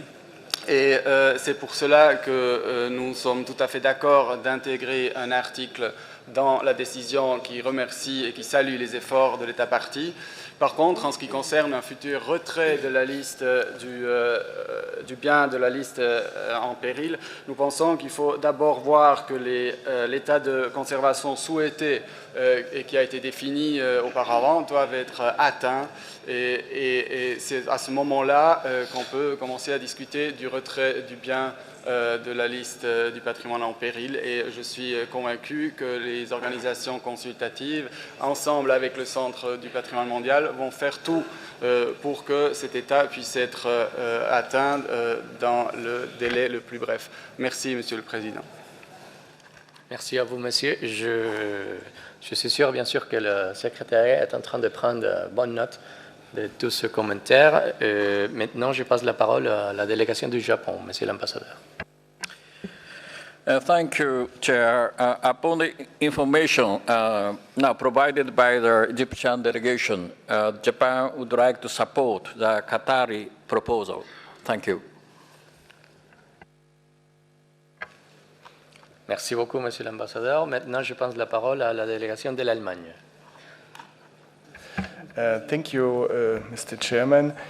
I would like to express our support for the spirit of the draft amendments proposed by the distinguished delegate of Qatar, but I would like to call on the committee to be consistent in the wording of the decision. We have in para 8 the wording also regrets that no progress has been made in recent years and so on. So if we want to recognize the progress which has been made, this should be changed, and maybe we can integrate the new paragraph 3 proposed by Qatar into this sentence, something like also takes note of the progress that has been made in recent years, and in particular the dewatering, I think it was, and encourage the state party to continue its efforts. And again, I would like to give to the consideration of the distinguished members of the committee whether it is necessary to have a new para 12 on a future decision which still is not, I mean, what can we say about a future decision? I would be more on highlighting the positive and streamlining the decision as proposed. Thank you. Thank you very much, Mr. Ambassador. And now I would like to invite the Secretariat and the Rapporteur to put on the screens the amendments as they were presented, since we are, of course, discussing on the text. So please, Madam the Rapporteur.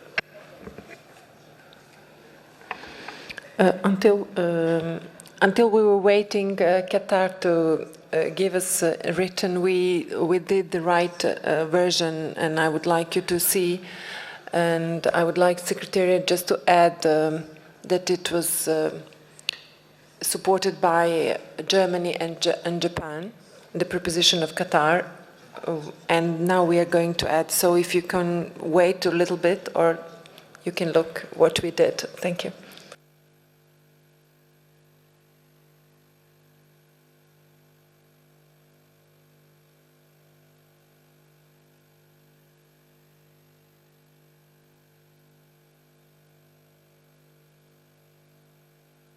There is a point of order of the Russian delegation, Madam. Уважаемые коллеги, вот мы с моим коллегой смотрим на экраны и не можем понять, что ИКОМОС показывает на этих экранах. Какой-то новодел, что нельзя было показать реально, как выглядит этот объект. Вы показали какие-то стройки, камни, и совершенно непонятно, о чем мы говорим.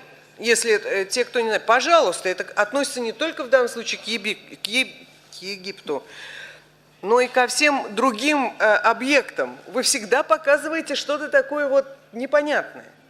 Поэтому, пожалуйста, в следующий раз хоть немножечко, так сказать, покажите. Это же действительно великое место. Спасибо.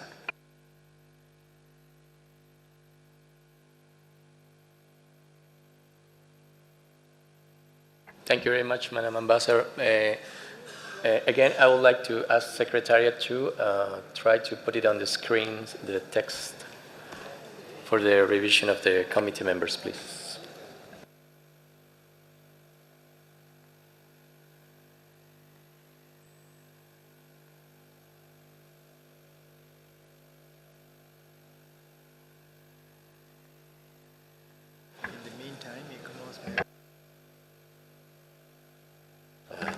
Je vois la délégation d'Irak qui souhaite prendre la parole, Madame. اسم الدول التي دعمت هذا القرار منها العراق والهند ومالي، فيرجى إضافة أسماء الدول. شكرا.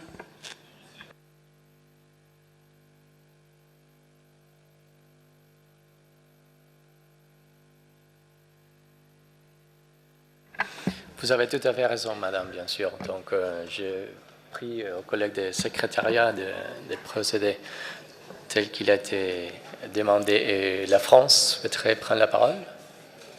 C'était juste pour ça. D'accord, très bien.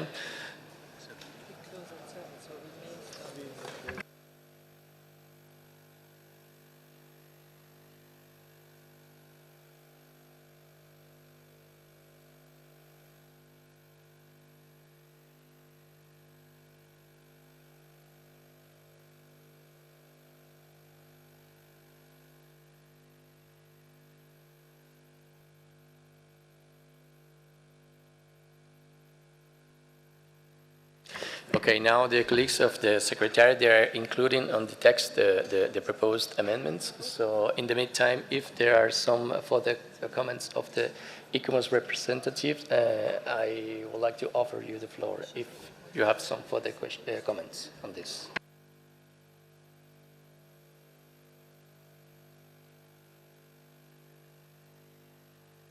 If not the case, I would like to offer the floor to the delegation of Mali. Please. Yes, Chairman, we have some countries who are missed here, and they've been supporting the proposal done by Qatar, like India, like France.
La représentante du Centre patrimoine mondial souhaite prendre la parole.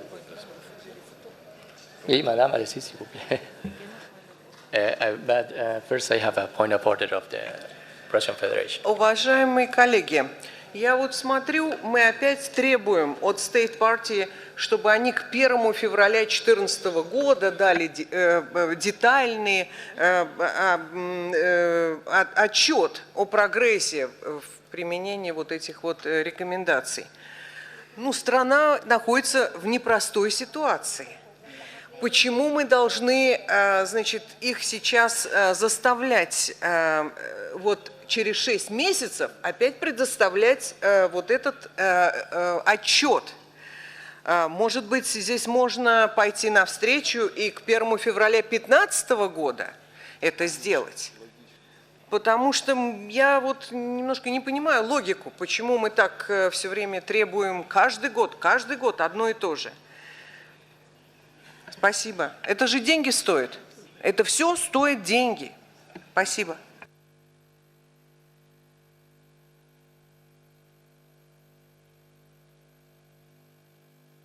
Merci beaucoup, Madame l'ambassadeur. Je passe la parole à l'Afrique du Sud. Et en attendant, bien sûr, toujours les collègues du secrétariat pour refléter les amendements.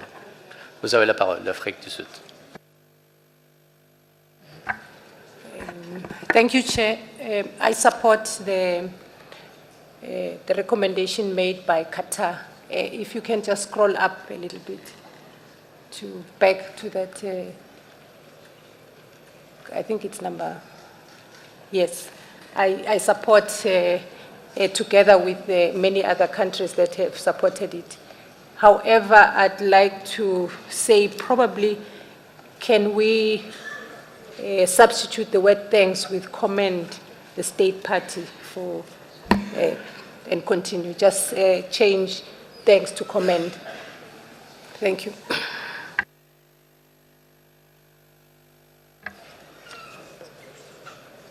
Thank you very much, Madam, for your comments. I see the United Emirates Arabs that would like to take the floor.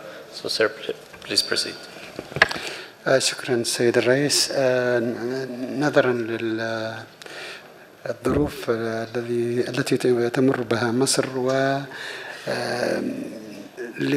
نظرا لما عرضه سعادة السفير من الجدية في بذل كل الجهود التي طلبت منهم، أنا أثني على المقترح الروسي في إعطائهم مهلة كافية لتنفيذ هذه المهمة إذا أمكن ذلك.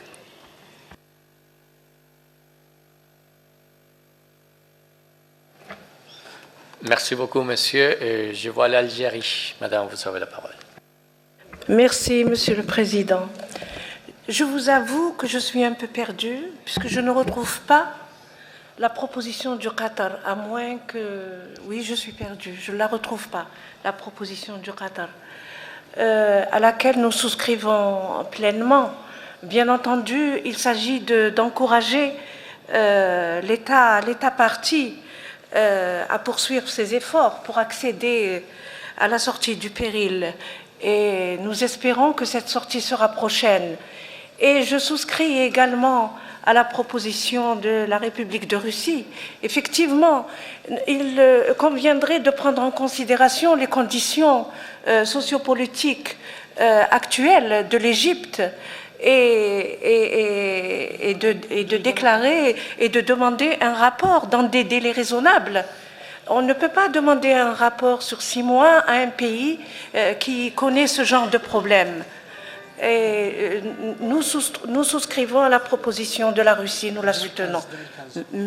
Et nous proposons qu'un rapport soit remis au moins en 2015. Merci, Monsieur le Président. Merci beaucoup, Madame. Je vois le délégué du Mexique qui souhaite prendre la parole, suivi de l'Estonie, le Qatar et la Suisse. Donc, México tiene la palabra. Gracias, presidente. Nosotros también nos sumamos a la propuesta de la Federación de Rusia y quisiera hacer un comentario en la redacción entre el punto 3 y 4. No sé si estoy leyendo yo mal, pero se está hablando de efectos devastadores, no sé si podrán bajar al punto 3, 4.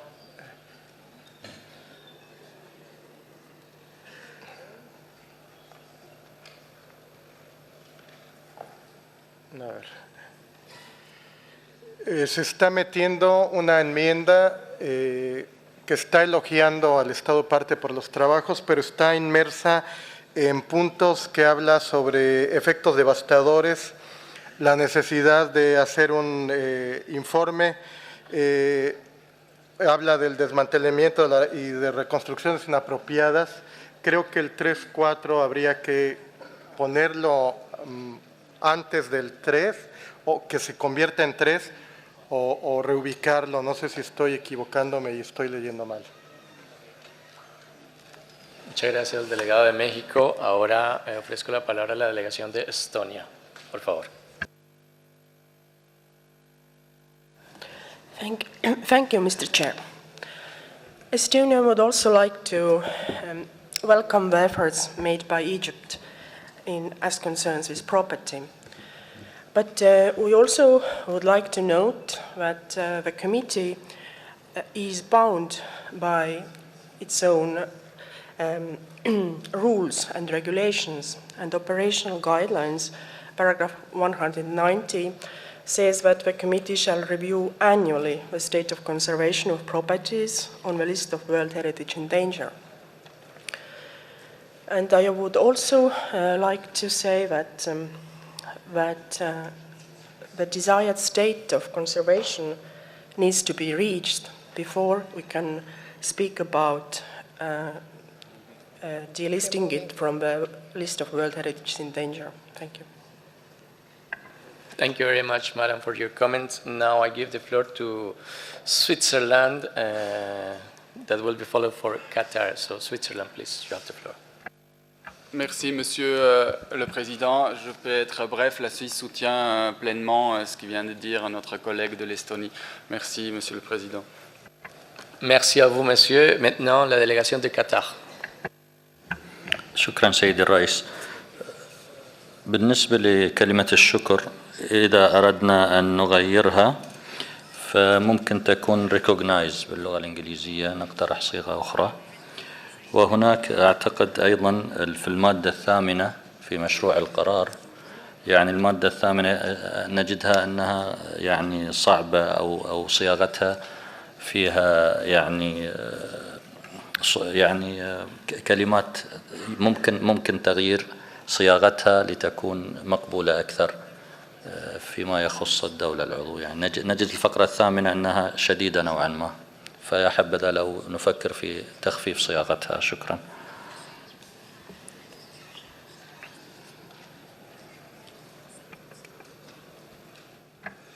Merci beaucoup, Monsieur l'Ambassadeur. Now I would like to give the floor to the distinguished delegation of India that will be followed for the representative of ICOMOS that wishes to present some clarification. So please, Mr. Ambassador, proceed. Thank you, Chair. I agree with what has just been said. I mean, you would not submit an illogical boundary. That's the point. But if you go further down, it's not very clear that the committee is asking for something. If you go to the last paragraph, I'm all for automaticity of action, but I think the committee needs to do something. It needs to recommend, it needs to endorse, it needs to... At present, the committee is not doing anything. Somehow it's just happening by itself. So I think you need to look at that paragraph.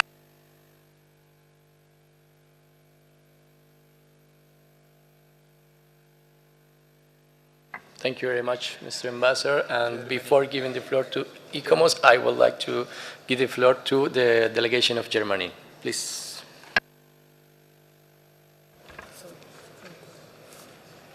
No? Okay. Thank you, Mr. Chair. Just answering to the intervention of the distinguished delegate of Egypt, the wording... of India.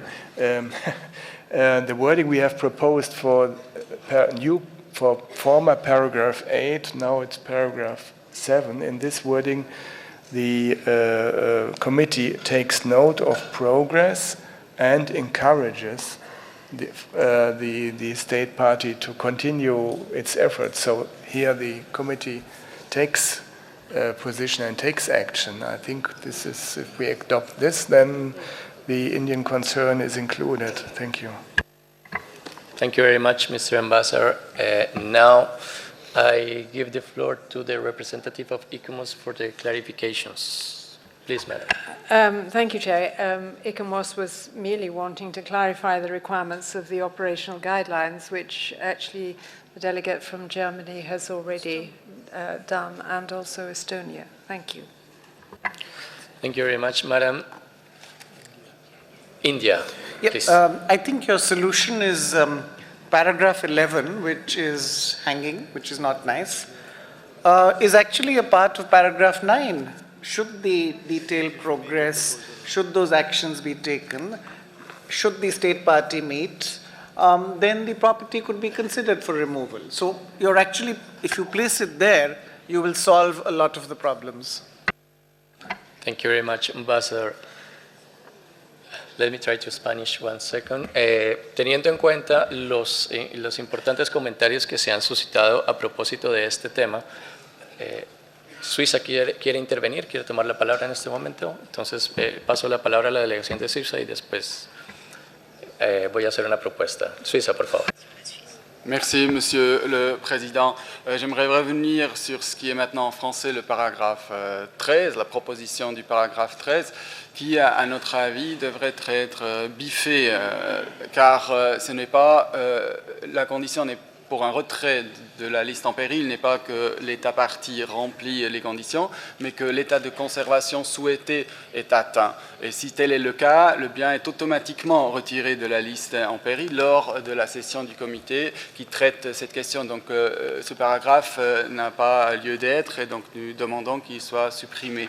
Merci, Monsieur le Président. Merci à vous, Monsieur. Ahora, teniendo en cuenta, como decía hace un minuto, los importantes comentarios que se han suscitado a propósito de este debate, así como la necesidad de que cada uno de ellos sea, por supuesto, reflejado de la mejor manera en el proyecto de decisión y teniendo en cuenta que no podemos ir punto de orden de la delegación de Rusia.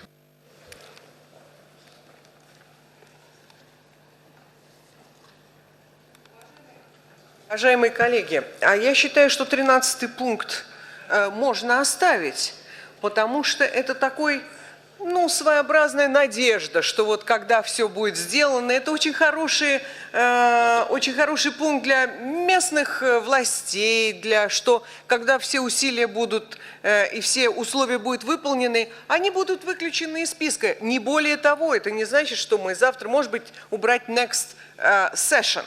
It's another story. Но я бы оставила этот пункт и поддерживаю Катар, чтобы оставить этот пункт как поощрительный. Спасибо. Gracias, señora embajadora. Ahora paso la palabra a la delegación de India. Thank you, Chair. I do have to point out that there are at least 6 draft resolutions which will come up, where between the advisory bodies, thank you, and the World Heritage Center, they have suggested that if you don't do X, Y, and Z, you will be put on the list of danger. So if you have that approach, then you should certainly provide the encouragement as well. So you can't be one or the other, you have to be both.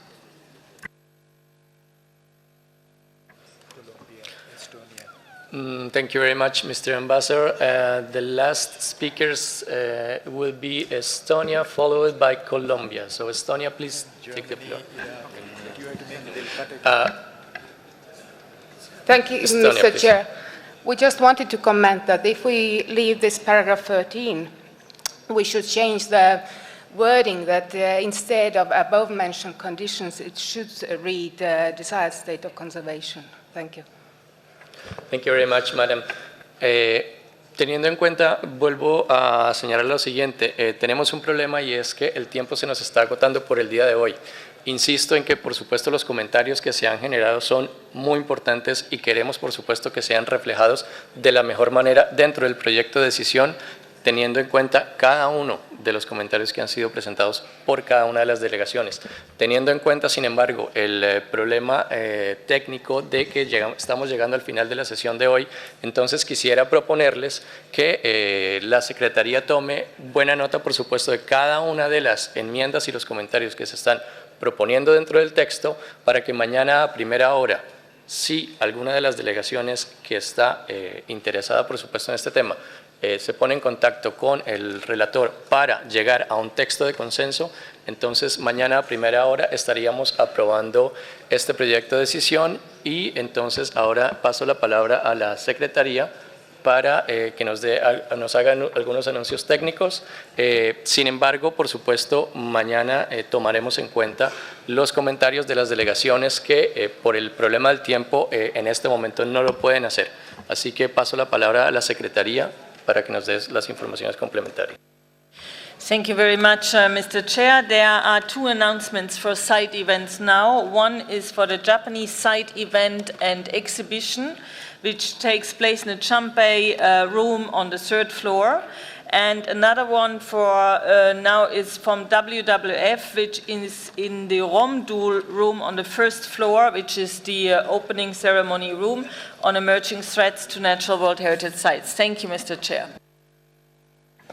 Thank you very much, Madam. So we will resume tomorrow morning at the delegation of India. Please, Ambassador. Thank you, Chair. I beg your indulgence because what I'm going to say, I think, has some bearing on tomorrow. And I think we should do that today to allow for the time. Sir, we actually have spent a day. We've spent time, in hope and optimism. This is the 5th decade of the World Heritage Convention. And we've been moving towards a system where, in a very collegial fashion, the World Heritage Center, the advisory bodies and member states are working towards making the convention more efficient, more transparent. Mr. Chair, I refer you to Rule 52 of the Rules of Procedure. The committee may suspend the application of any of the rules of procedure. And I ask you to look at Rules 22.5, 22.6, and 22.7 of the same Rules of Procedure. Essentially, state parties are, at this point of time, not encouraged, not allowed to take the floor on issues, on nominations, on state of conservation reports that affect them. Over the past year, in fact, over the past 2 years, there have been discussions on this. Member states have asked for this. By and large, there has been a consensus, in fact, a growing consensus, that state parties must be allowed to represent their case. Mr. Chairman, I think that there comes a time when you must seize the opportunity. The hypocrisy which is inherent in asking other state parties to ask questions on your behalf is something that we need to, over time, do away with. We need to save time, and I think we will save time. We need to get a correct picture, and we need not to differentiate between state parties that are members of the committee and those that are not. So I would suggest that on an experimental basis, and at least till the rules of procedure, which of course a very competent group will look at, till that is done on an experimental basis, and to benefit, to review from the valuable experience that we will gain, that we carry out these actions of suspending rules 22.5, 22.6, and 22.7 of the rules of procedure. I believe, Mr. Chair, that we could do this on the basis of a 2/3 majority. You may not even need a roll call vote. You may do it by a show of hands.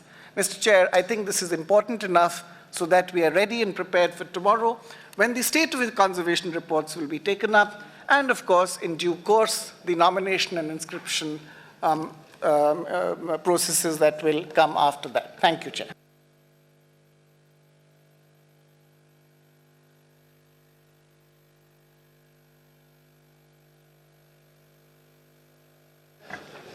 Russian Federation, please take the floor.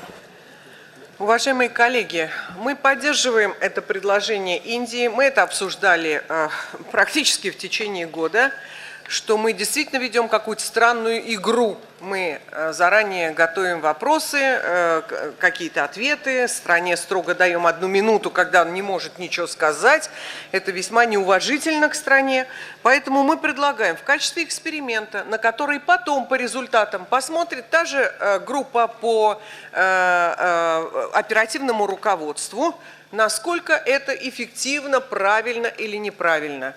Мы ничего не теряем. Мне кажется, что на 1 сессию мы вполне можем это себе позволить. Спасибо.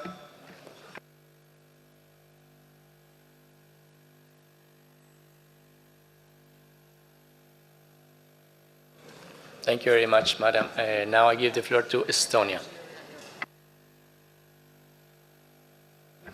Thank you, Mr. Chair.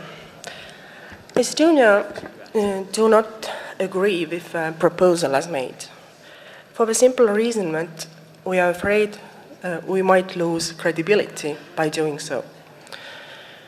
And actually, there is nothing in the present rules of procedure under point 22, 5, 6, and 7 that actually forbids the state party to answer questions, specific questions. But what it forbids to do is to recourse to advocacy, and this is something that we have also witnessed.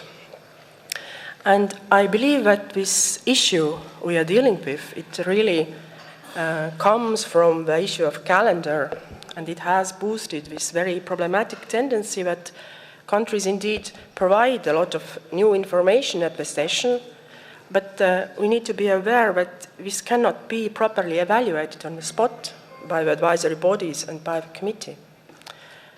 Thank you. Thank you, Madam. Now I give the floor to the delegation of Germany, followed by Iraq and Algeria. Thank you, Mr. Chairman. I want to be brief because it's very late. Germany supports the intervention which has been just voiced by the distinguished delegate of Estonia.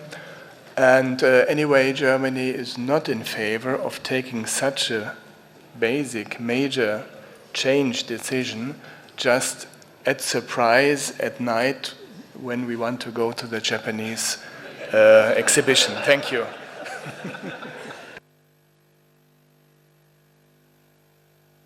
Thank you very much. Now I give the floor to Iraq, followed by Algeria, Japan, and the last speaker on the list will be point of order of Russia. Madam, please. Дорогие коллеги, спасибо большое. Как раз я считаю, что сейчас ничего обсуждать не надо. Это дано вам на осмысление, и завтра мы вернемся к этому вопросу. Я думаю, мы быстро решим, что делать. Зачем сейчас это обсуждать? Это как повод подумать. Спасибо.